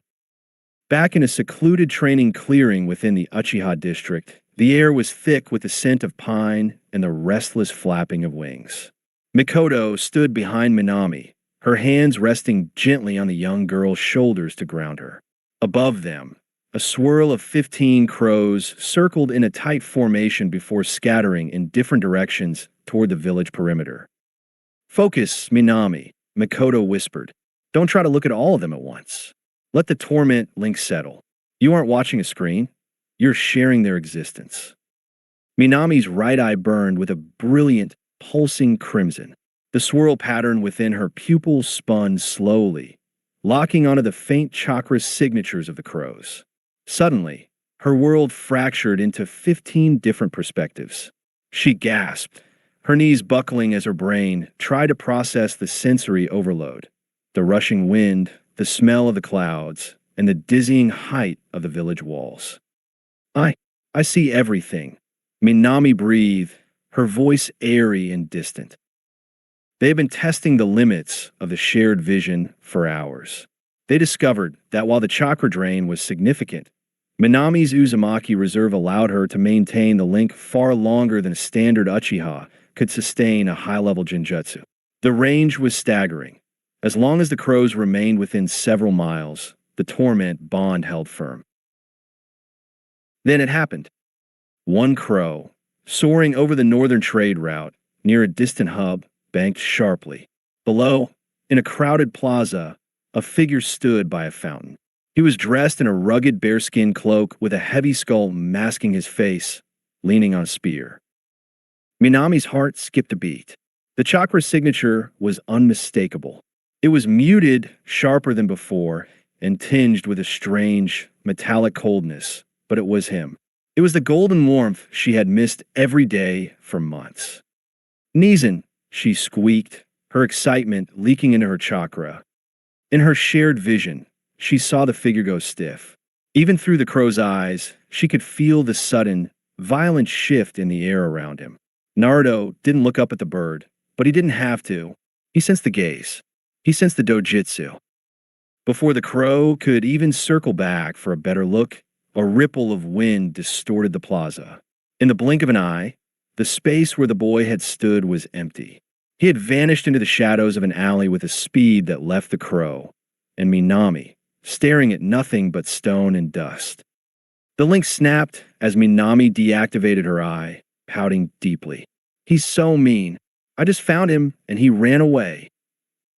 Mikoto let out a soft, genuine giggle, the first real sound of mirth to escape her since Naruto's departure. She wiped a stray tear of relief from her eye. Oh, Minami, you have to understand. Your brother spent years watching Itachi and Shursui train. He knows exactly what it feels like to be watched by a dojutsu. You didn't just find him, you startled him. Minami crossed her arms, her cheeks puffed out. I didn't mean to scare him. I just wanted to see if he was eating okay. The fact that he could sense you and vanish that quickly tells us everything we need to know, Mikoto said, her expression softening into one of profound pride. He's alive. He's strong. And he's learned how to hide in the light. The weight that had been crushing Minami's chest for weeks finally lifted. He wasn't just surviving. He was adapting. He was the bear, now, a phantom in the wind. We'll find him again, Minami said, her voice small but certain. Next time, I'll be faster. Next time, Mikoto agreed, looking toward the horizon. But for today, let's just be happy that the wind is still carrying him. Part 8 of 16. In the narrow, soot-stained alleyway of the trade hub, Naruto leaned his back against a cold stone wall, his chest heaving. The bear's skull felt heavy, his vision tunneling as a cold sweat broke across his brow. The panic was a physical weight, a suffocating fear that the life he had just begun to build was being dragged back into the light of Konoha. Not yet, he thought, his hand trembling as he gripped his spear. I'm not ready. I'm still broken. I'm still a ghost. He looked up through the narrow gap between the buildings. High above, a single crow was circling frantically, its movements too deliberate, too intelligent to be a mere bird. That rhythmic pulse of chakra he had felt. It was the stare of the Uchiha, but there was a softness to it, a yearning that could only belong to Minami. The realization hit him like a physical blow. They weren't hunting him to drag him back in chains. They were looking for him because they cared. The voice he had heard in the wind, Minami's voice, hadn't been a threat. It had been a lifeline. A small, bittersweet smile touched Naruto's lips beneath the mask. He pulled a tiny, specialized scroll from his pouch, one meant for the light legs of a messenger bird, and scribbled a few hurried lines in the elegant script Mikoto had once praised. Thank you for caring about me. Right now, I'm not ready to be seen, but we will see each other again. Next time I won't run or hide from either of you. He looked at the pouch Inumaru had given him and pulled out a shimmering, iridescent cutting of the spider silk. It was a fragment of the finest textile in the land of fire, glowing with a faint, ethereal luster. He tucked the silk inside the scroll and sealed it. With a focused flick of his wrist, he channeled a gust of wind beneath the scroll, launching it high into the sky. It soared upward like a silver arrow, aimed directly at the path of the circling crow. The bird dived, snapping its beak shut around the scroll in midair, and with a final, sharp caw, it dissolved into a cloud of black feathers and smoke, resummoned back to its master. In the Uchiha clearing, Mikoto and Minami gasped as the crow materialized before them, dropping a small, weighted scroll into Mikoto's outstretched palm. He sent something back, Minami shouted, her pouting face instantly replaced by wide-eyed wonder. Mikoto unrolled the parchment. As she read the words, her shoulders, which had been tense with the worry of a surrogate mother, finally relaxed. A soft, watery smile broke across her face. He's growing up, Minami. He's found his voice. But as the scroll fully unfurled, a length of fabric tumbled out. It was a river of silk, so fine it felt like liquid starlight against their skin. It caught the afternoon sun, shimmering in shades of deep indigo and silver. Is that silk? Minami asked, reaching out to touch the impossibly soft material. Mikoto, whose hobby had always been the delicate art of kimono making, ran her fingers over the weave with a practiced eye. Not just silk. This is spider silk weave from the eastern looms. It's incredibly rare and expensive. She looked at the gift, realizing Naruto had sent this specifically for her, an acknowledgement of the woman who had filled the void of his mother. It's beautiful, Minami whispered. It is, Mikoto agreed, her eyes sparkling with a new creative fire. She looked at the strawberry blonde girl beside her, then at the silk. He sent this to me as a thank you, but I think I know exactly what to do with it. Naruto is out there carving his own path. It's time you had an outfit that suits a girl who can see through the eyes of crows. She squeezed Minami's hand. We'll make you a traveler's kimono, Minami. Something strong, something light, so that when you finally do meet him face to face, you'll look every bit the sister he's so proud of. Part 9 of 16. As the black feathers of the crow drifted slowly to the cobblestones, Naruto leaned against the alley wall and let out a long, shaky breath. His hands were still trembling as he reached back into his rucksack to reorganize the mess he'd made while searching for the messenger scroll. His fingers brushed against a small, flat wooden box tucked into a side pocket, something he hadn't noticed before. He realized Inumero must have slipped an extra gift into his pack while he was unconscious in the carriage. Opening it, Naruto saw a set of exquisite silver hairpins, tipped with pearls that glowed with a soft, lunar luster. Inumero, you're too generous, Naruto murmured. He looked at the pins, then at the sky where the crow had been. He didn't have a use for such delicate things, but he knew someone who would cherish them. Without a second thought, he pulled out a secondary sealing tag, attached the box to the message scroll at the last second, and sent it upward just as the crow was fading. With the secret of his survival finally shared with the only two people who mattered, the crushing weight on his chest finally lifted. He felt lighter, safer. Naruto adjusted his bearskin cloak, pulling the edges tighter to hide the gap where his left leg should be. Using his spear as a rhythmic, steady crutch, he emerged from the shadows and back into the vibrant, chaotic pulse of the trade hub. The market was a symphony of smells, roasting meats, pungent spices, and the metallic tang of the nearby forge. For the first time in months, Naruto didn't feel like a fugitive. He felt like a traveler. He hopped toward a street-side stall where a stout woman was flipping skewers of grilled chicken over a bed of glowing coals. "Smells incredible, ma'am," Naruto said, his voice steady. The vendor looked up, her eyes widening slightly at the bare skull, but she offered a gap-toothed grin. "Best in the land of fire, lad. 2 for 5 Rio. You look like you've walked halfway across the world on that stick of yours." "Feels like it, too," Naruto replied with a dry chuckle. He handed over the coins. "I'll take 4, and maybe some of that flatbread. A growing boy needs his strength. Here, take an extra skewer for the road. On the house for a warrior of the wilds," she said, wrapping the food in a clean leaf. "Thank you, truly." As Naruto ate, the warm food revitalizing his spirit, he began to browse the various shops lining the plaza. He passed a tailor, a scroll merchant, and a herbalist. He found himself stopping in front of a small general store that displayed a collection of high-quality whetstones and leatherworking tools. He stepped inside, the bell above the door chiming softly. The shopkeeper, an elderly man with thick spectacles, looked up from a ledger. "Help you find something, son? Or are you just enjoying the shade?" "I need a high-grit whetstone," Naruto said, gesturing to the spear in his hand, "and some heavy-duty leather straps. The best you have." The old man hummed, pulling a black stone from a velvet-lined drawer. "This one's infused with chakra-conductive sand. Keeps an edge even if you're hacking through stone. 500 Rio." Naruto didn't haggle. He placed the gold on the counter, the weight of the coins reminding him of the debt he owed the merchant Inumero. You're a long way from home, aren't you? The shopkeeper asked softly as he wrapped the stone. Naruto paused, his hand lingering on the counter. He looked out the window at the bustling crowds, at the people living lives that had nothing to do with prophecies or Hokages.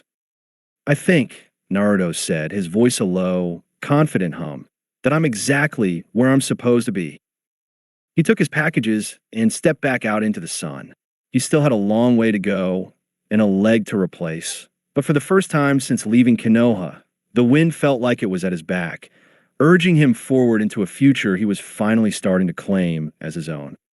Part 10 of 16. The illusion of the perfect family didn't shatter with a bang. It dissolved with a knock at the door. Irika Yumino stood on the porch, looking uncomfortable as he clutched a stack of attendance records. When Minato opened the door, a tired smile on his face, Irika hesitated. Hokage-sama, I apologize for the intrusion, Irika began, but I want to check in on Naruto. We haven't seen him at the academy in over 2 months.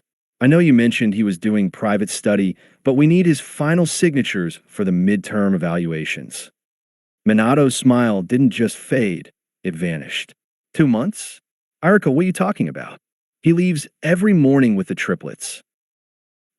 He hasn't been in my classroom since the week after the birthday gala, sir, Irika said, his voice dropping an octave. The silence that followed was suffocating. After Irika was politely dismissed, the house became a pressure cooker. Kushina stood in the kitchen, a plate shattering against the tile. Minma and Mito came down the stairs, their faces pale as they listened to their father's frantic commands. Minma, Mito, go to his room. Minato barked, his voice sounding more like a general than a father. Check if his things are there. Kushina, did he say anything to you? Anything at all? He doesn't talk to me, Minato. Kushina screamed, her voice cracking. He's always just there, in the corner. How could he be gone for 60 days without us noticing? A few minutes later, the triplets returned. Minma looked shaken, his usual bravado gone. Dad, his room is empty. I mean, the bed is made, but his clothes, his scrolls, even that big painting you liked, it's all gone. It's like nobody lives there. He probably just went to the Uchihas, Mito suggested, her voice trembling. He spends all his time there anyway. He's just throwing a tantrum because he's not a prodigy like us. Enough, Minato snapped. He immediately summoned 3 ANBU. Search every inch of this village. Check the gates, the logs, the training grounds. Find my son, but do it quietly.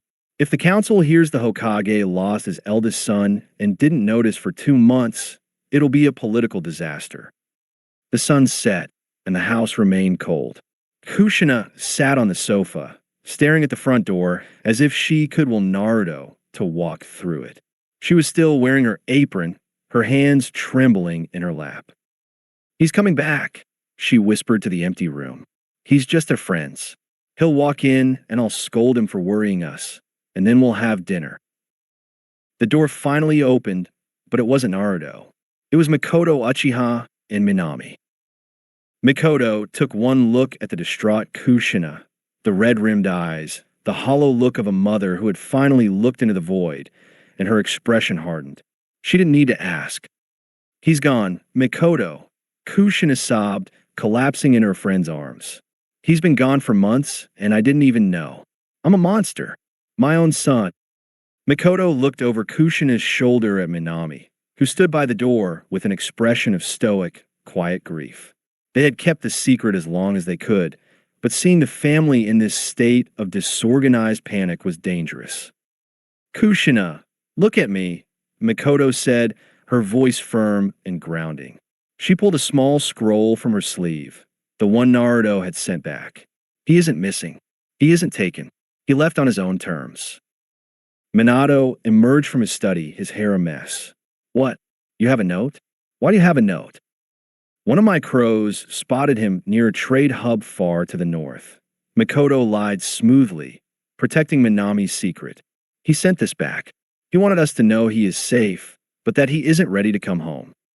She handed the scroll to Kushina. As the mother read Naruto's words, the polite, distant "Thank you," and the firm refusal to be seen, she began to wail. It was a sound of pure, unadulterated heartbreak. "He's safe," Minami added softly, her voice echoing in the quiet room. "He's at a trade hub. He's traveling." Minma and Mito stood in the hallway, watching their parents crumble. For the first time in their lives, being a prodigy or a child of prophecy felt utterly meaningless. They were the ones who were supposed to be the future, yet they had stood by while their own brother was erased from their present. The Namikaze family sat in their golden house, finally realizing that while they were busy preparing for a prophecy, they had lost the boy who was meant to be their anchor. And miles away, Naruto was finally breathing air that didn't taste like their neglect. Part 11 of 16. The relief of knowing Naruto was alive had lasted only moments for Mikoto and Minami. In their desperation and guilt, Minato and Kushina had immediately defaulted to the only language they knew: authority and extraction. "If he's at the northern hub, he can be home by the week's end," Minato had declared, his eyes cold with the commander's focus. He didn't see it as a son finding himself. He saw it as a security breach in the village's strongest bloodline. Hours later, Minami crouched in the shadows of the Uchiha training grounds, her breath hitching as she spoke to Mikoto. "They sent Kakashi-san," she whispered, her eyes brimming with tears, "and a full AMBU squad. They aren't going to talk to him, Mikoto-sama. They're going to catch him." Mikoto gripped her fan until the wood creaked. They are chasing a storm with a butterfly net.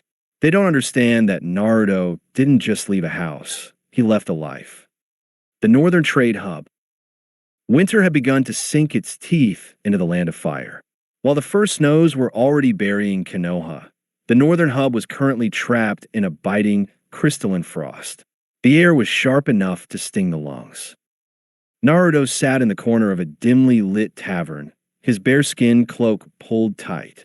He had spent the last day and a half resting, his body finally beginning to compensate for the missing limb. He had mapped his next move, a hidden path through the Iron Mountains that would take him toward the Land of Frost. He just needed one more night of sleep. He was headed back to his inn when the hair on the back of his neck stood up. It wasn't a dojutsu this time. It was a familiar, pungent scent, wet fur and old tobacco. "Packin'." Naruto's heart hammered against his ribs. He didn't look back. He slipped into a narrow alleyway, his spear muffled by the spider silk cloak. He moved with a jagged, desperate speed, his single foot hitting the cobblestones with rhythmic precision. He ducked behind a stack of crates, his breath hitching as a small, brown pug rounded the corner, sniffing the air with professional intensity. Behind the dog, a tall figure with gravity-defying silver hair shifted in the shadows. Kakashi Hitaki. Naruto was cornered. The alley ended in a sheer stone wall 40 feet high. "I'm not going back to that room. I'm not going back to being a ghost." He didn't wait for the confrontation. He didn't wait for Kakashi to give him the understanding lecture. Naruto slammed the butt of his spear into the ground and flooded his lungs with chakra. Tempest release. Eye of the hurricane. A violent, explosive burst of wind erupted from beneath his feet. It wasn't a gentle breeze.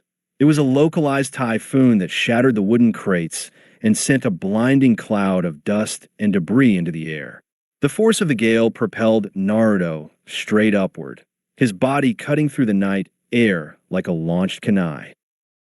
Kakashi and 3 ANBU operatives blurred into the alleyway seconds later, their hands over their eyes to shield them from a stinging wind. "Packin', which way?" Kakashi barked, his Sharingan spinning as he scanned the settling dust. "The scent, it just stopped," the dog grunted, looking confused. "It's like he dissolved into the air, boss." The ANBU captain knelt, inspecting the cracked cobblestones. This chakra signature, its high-density wind manipulation, but there are no footprints leaving the scene. Did he use a body flicker? "No," Kakashi murmured, looking at the scorched circle on the ground. This was something else. Had they looked up, past the jagged roof lines and the wisps of frozen mist, They might have seen a dark shape silhouetted against the pale moon. Naruto was soaring, his wind-style mantle acting as a glider as he pushed himself higher and higher, steering his flight toward the jagged peaks of the north. Below him, the lights of the hub grew small and insignificant. The panic in his chest died down, replaced by the roar of the wind in his ears. They had come for the boy who sat in the back of the classroom. They hadn't expected to find the one who had learned to walk on the sky. Part 12 of 16.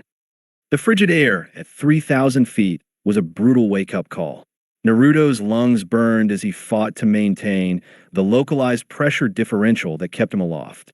His tempest release was powerful, but it was hungry, and after 90 minutes of frantic skybound flight, his chakra reserves were beginning to flicker. He angled his body downward, the spider silk cloak snapping violently in the wind. He touched down in a remote valley nestled between two jagged, unnamed peaks. The landing was rough. His single leg absorbed the shock with a jar that vibrated up to his skull, and he tumbled into the deep snow. He lay there for a long time, watching his breath plume in the moonlight. He had been heading toward the Iron Mountains, but the explosion of speed had carried him further west, toward the borderlands of the land of Earth. Further away, Naruto whispered, his voice cracking. Good. He used his spear to hoist himself up. The silence here was absolute, a stark contrast to the buzzing panic of the trade hub. He checked his map by the dim glow of a flickering chakra spark. He was off course, but the path ahead led through a series of ancient, abandoned mining tunnels. It was a harder route, but one where Pakin's nose wouldn't be able to follow him through the sulfurous air. The Hokage's office, the following day. The atmosphere in the office was suffocating. Minato stood by the floor-to-ceiling window, his back to the room. Kushina sat in one of the guest chairs, her knuckles white as she gripped the armrests. Minma and Mito stood by the door, their usual arrogance replaced by a hollow, gnawing anxiety.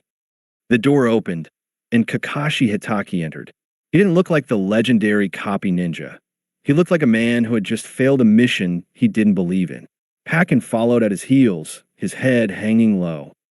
Report, Minato said, his voice dangerously level. He's gone. Sensei, Kakashi said quietly. Kushina stood up, so fast her chair screeched. What do you mean gone? You had him. Pakin had his scent. We cornered him in an alleyway, Kakashi explained, his eye fixed on the floor. But he didn't wait for us to speak. He triggered a wind-natured jutsu I've never seen. It wasn't just a blast, it was a propulsion system. He took to the sky. He flew. Mima blurted out, his eyes wide. That's impossible. You need a summoning or a high-level Earth-style jutsu for that. He didn't use either, Kakashi countered. It was pure wind, raw and violent. By the time we cleared the debris, he was completely out of Pakin's range. We searched for 12 hours. There are no tracks, no scent, and no sign of him in the surrounding woods. Minato turned around, his face a mask of cold fury. So my 12-year-old son, who hasn't attended a single day of academy training in months, outmaneuvered a veteran ANBU squad and the copy ninja? He wasn't acting like a student, Minato-sama, Pakin barked, looking up with his droopy eyes. He was acting like a prey animal that's decided to become a predator. That kid didn't want to be found. He was terrified of you. Kushina let out a choked sob, burying her face in her hands. He's terrified of us? We just wanted him home. Maybe that's the problem, Kakashi said, his voice uncharacteristically sharp. To him, home is the place where he was a ghost. To him, we aren't a rescue party. We're a hunting party. The shadow of the peaks. Naruto didn't know about the arguments in the Hokage's office. He only knew the weight of the spear in his hand and the bite of the wind against his bare mask. He was nearing the entrance to the Black Vein tunnels. The air here was heavy with the scent of minerals and ancient stone. He stopped at the mouth of a massive cavern, the entrance shaped like a yawning throat. His destination was just through these mountains, a place where no ANBU would think to look, and where a boy with one leg and a storm in his chest could finally stop running and start building. He took a deep breath, adjusted the straps of his rucksack, and stepped into the darkness. The wind followed him in, a loyal companion in a world that had finally lost his trail. Part 13 of 16. The mountain didn't scream, it groaned. Naruto was mid-step, his spear finding purchase in what looked like a solid shelf of packed permafrost, when the world simply vanished beneath him. A localized earthquake, deep within the tectonic roots of the Iron Mountains, had finally reached the surface. The shelf fractured, and Naruto was swallowed by a yawning white throat of snow and rock. The descent was a chaotic blur. Naruto flailed, his spear spinning uselessly in the open air as he searched for a wall, a ledge, anything to arrest his fall. He tried to gather chakra for a flight burst, but the sky above him was rapidly being choked by falling boulders and a massive slab of the peak that had caved in after him. To launch himself upward now would be to headbutt a descending ceiling of granite. Not like this, he hissed, his heart hammering against his ribs. I survived the bears and the bandits just to be buried by a mountain. Forced into the dark, Naruto reached deep into his academy basics, one of the few things he had actually practiced with his father before the focus shifted to Menma. He wove a quick series of signs. Fire style, flame lantern. A sphere of orange fire ignited around him, bobbing in the air. The light was harsh and flickering, but it revealed the terrifying truth. The floor was still a distant abyss, but the chasm walls were narrowing. About 50 feet to his left, a jagged fissure had opened, a pocket of stability in the shifting stone. He couldn't fly up, but he could glide sideways. Naruto slammed his palms together, the firelight reflecting off the bone of his bare mask. Wind style, gale burst. A violent kick of air erupted from his back, acting like a thruster. He was slammed sideways, his body streaking through the dark like a meteor. He hit the edge of the fissure hard, his shoulder barking in protest, and scrambled into the narrow tunnel just as the main shaft behind him was completely sealed by millions of tons of falling mountain. The roar of the cave-in was deafening, a physical pressure that popped his ears and filled the tunnel with choking dust. Then silence. Naruto lay on the cold stone, coughing and gasping for air. He sat up slowly, his fire jutsu flickering out. He reignited a small flame on his fingertip, looking back at the wall of solid rock that now blocked his path to the surface. Birdcage Mountains, he rasped, a hysterical, dry chuckle escaping his throat. Fitting. The bird learns to fly, and the world builds a bigger cage. The irony wasn't lost on him. He was a master of the open sky, now trapped in the bowels of the earth where the wind couldn't reach. The ceiling was unstable, ruling out any explosive attempts to blast his way out. He was buried alive, yet he was still breathing. He used his spear to pull himself upright, the metal clinking against the limestone. Since there was no going back and no going up, there was only the deep. "All right," he whispered to the shadows, his blue eyes hardening behind the mask. "Let's see how far down this cage goes." He began to limp forward, his lone footfall echoing through the ancient, untouched silence of the subterranean world. The air was stale, but it was moving, a faint, ghostly draft coming from deeper within the mountain. Where there was a draft, there was an exit. He followed the wind, the only guide he had left. The darkness was absolute, a thick, suffocating velvet that seemed to press against Naruto's eyeballs. He stayed perfectly still for a moment, listening to the heavy thrum of his own heart and the distant, rhythmic drip-drop of water echoing from somewhere deep ahead. "Great thinking, Naruto," he whispered, his voice sounding small and hollow. "Light a giant fire in a sealed box. Why settle for being crushed when you can just turn yourself into a smoked ham? Brilliant. Academy Student of the Year, right here." He let out a soft, self-mocking huff that turned into a grimace of hope. "At least the Hokage won't have to worry about my grades anymore. Hard to fail a test when you're 1,000 feet underground." He reached out blindly, his fingers brushing against the cold, damp stone of the tunnel wall to steady himself. He took a cautious step forward, but his spear snagged on a protrusion. He lurched, his center of gravity betrayed by his missing limb, and his shoulder slammed into the opposite wall with a dull thud. Ow, okay. The wall is definitely there, he muttered, rubbing his arm. He stayed low, keeping his right hand firmly against the rock as a guide. He began to shuffle forward, feeling the texture of the stone beneath his fingertips. At first, it was the rough, jagged limestone he expected, but as he moved deeper, the texture changed. His hand paused. He ran his fingers horizontally, then vertically. The rock wasn't jagged here. It was unnaturally smooth, marked by long, rhythmic grooves that felt like frozen ripples. Naruto's breath hitched. He had spent enough time around the training grounds to recognize these marks. These weren't the result of millions of years of erosion. These were the scars of high-pressure wind style used to bore through the earth, reinforced by the compression marks of a high-level earth-style jutsu to prevent collapse. This wasn't just a cave. It was a corridor. Somebody made this, he whispered, his body tensing instinctively.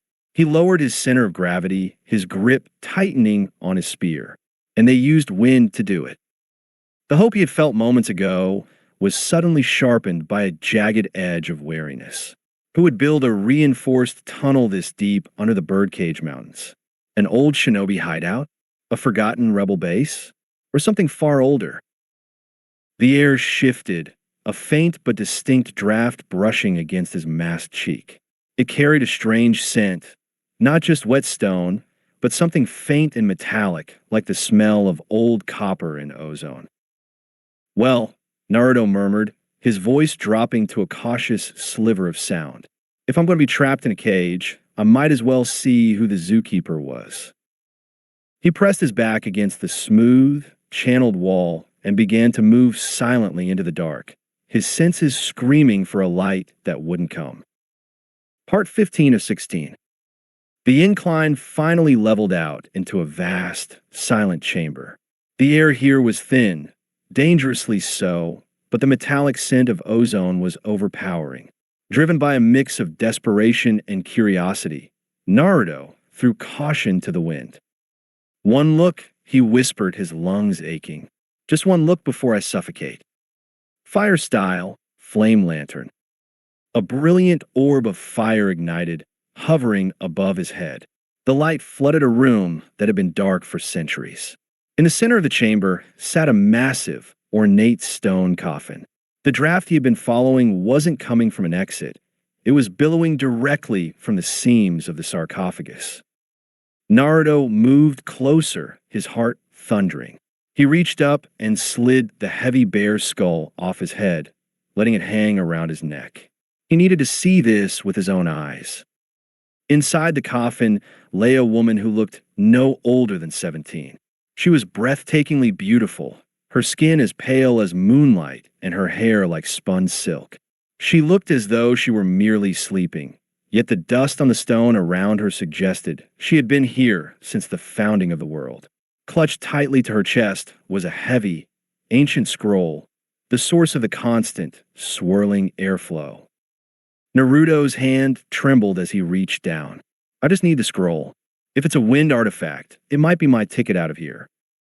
As his fingers brushed the parchment, the woman's eyes snapped open. They were a piercing, vibrant violet. Naruto blinked. The woman blinked back. Before he could recoil, she sat bolt upright with a fluid, haunting grace. She reached out, her hands cupping Naruto's face with a strength that felt like iron wrapped in velvet. She pulled him forward and pressed her lips to his in a sudden, desperate kiss.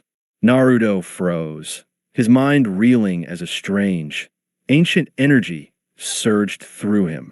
She let out a soft, pleased moan, a sound of profound relief, and then she let go.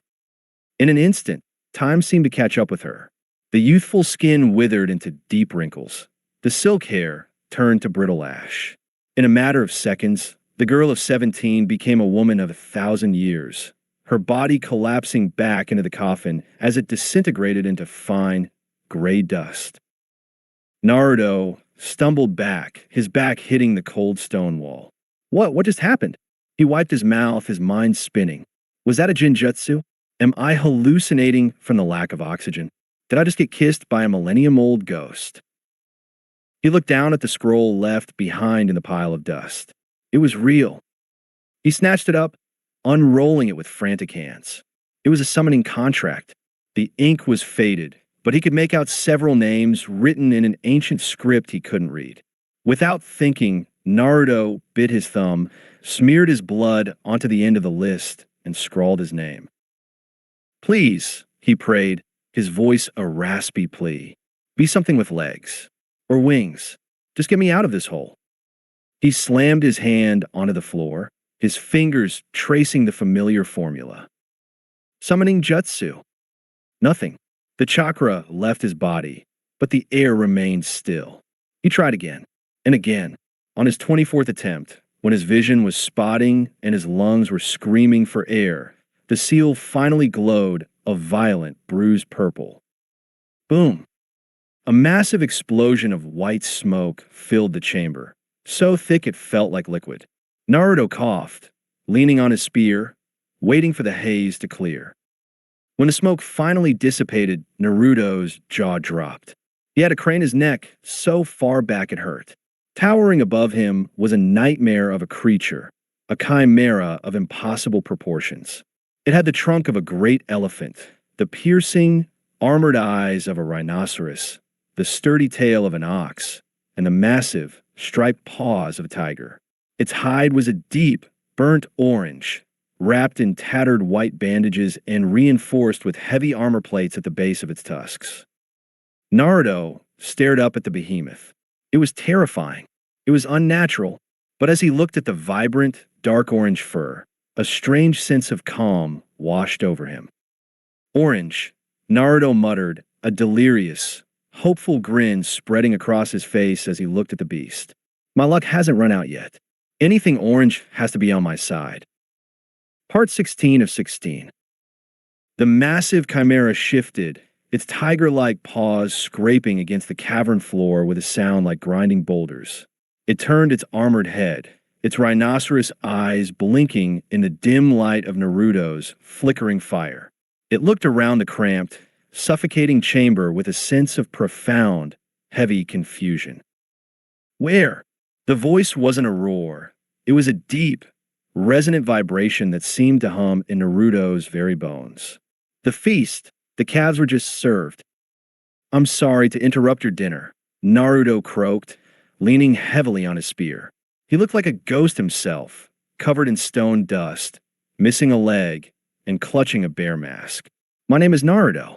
I found your scroll in that coffin. I'm trapped 1,000 feet under a collapsed mountain, and I was about 5 minutes away from suffocating. I needed a way out."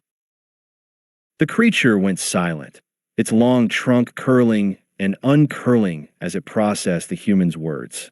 It looked down at the stone sarcophagus, now filled only with silver ash, and a wave of visible sorrow washed over its massive features. "So, the beast rumbled, its voice thick with ancient grief. The priestess has finally returned to the cycle. The seal of the scroll is broken." It looked at Naruto, its gaze softening. "I am Baku. You have signed the pact of the Dream Eater. It has been many lifetimes since a human walked among us." Baku lowered its massive head until its trunk was level with Naruto. "You are small, little storm, and you smell of desperation. But you have the mark of the scroll. I will not leave you to die in this dark cage." Before Naruto could respond, Baku's trunk wrapped around the stone coffin with effortless strength. "We do not leave the vessel of the priestess in the dirt," the beast declared. With its other tusk, it nudged Naruto toward its back. "Hold fast, Naruto. The transition is not kind to those with heavy hearts." Naruto scrambled onto the creature's broad, orange-furred back, gripping the tattered bandages for dear life. The world suddenly buckled. There was no smoke this time, only a sensation of being pulled through a straw, a crushing pressure that lasted for a heartbeat. And then, Explosion. The stale, suffocating air of the cave was replaced by a breeze that tasted like jasmine, ozone, and cold honey. Naruto gasped, his lungs burning as they drank in the rich, cool oxygen. He tumbled off Baku's back and landed on a surface that felt as soft as velvet. He sat up, and his breath left him again. He wasn't on Earth. The grass beneath his hand was a deep, shimmering midnight purple, each blade glowing with a soft bioluminescence that pulsed like a heartbeat. Above him, the sky wasn't black or blue. It was a swirling nebula of indigo and teal, crowded by 13 distinct moons of varying sizes and colors, hanging like a necklace of pearls across the heavens. The landscape was a dream made manifest. Floating islands of rock drifted lazily through the air, draped in glowing vines, and waterfalls of liquid silver cascaded into valleys that defied gravity. It's beautiful," Naruto whispered, his blue eyes reflecting the light of 13 moons. The terror of the cave, the hunt by the ANBU, and the weight of his lost leg all seemed to fade in the face of such impossible wonder. "I'm not in the cage anymore." Baku set the stone coffin down gently upon a hill of purple clover. "Welcome to the dream realm, Naruto." The creature rumbled, its orange fur shimmering under the multicolored moonlight. "You are the first human to breathe this air in 1,000 years. Rest now. Here, the wind does not just follow you, it listens." Naruto lay back in the purple grass, watching the moons drift. For the first time since leaving the gates of Konoha, he didn't feel like he was running. He felt like he had arrived. That's it for today. Remember to show your support to the creator of this story if you enjoyed it. If you would like more parts of the story to be uploaded, leave a comment and subscribe to get notified when the story continues.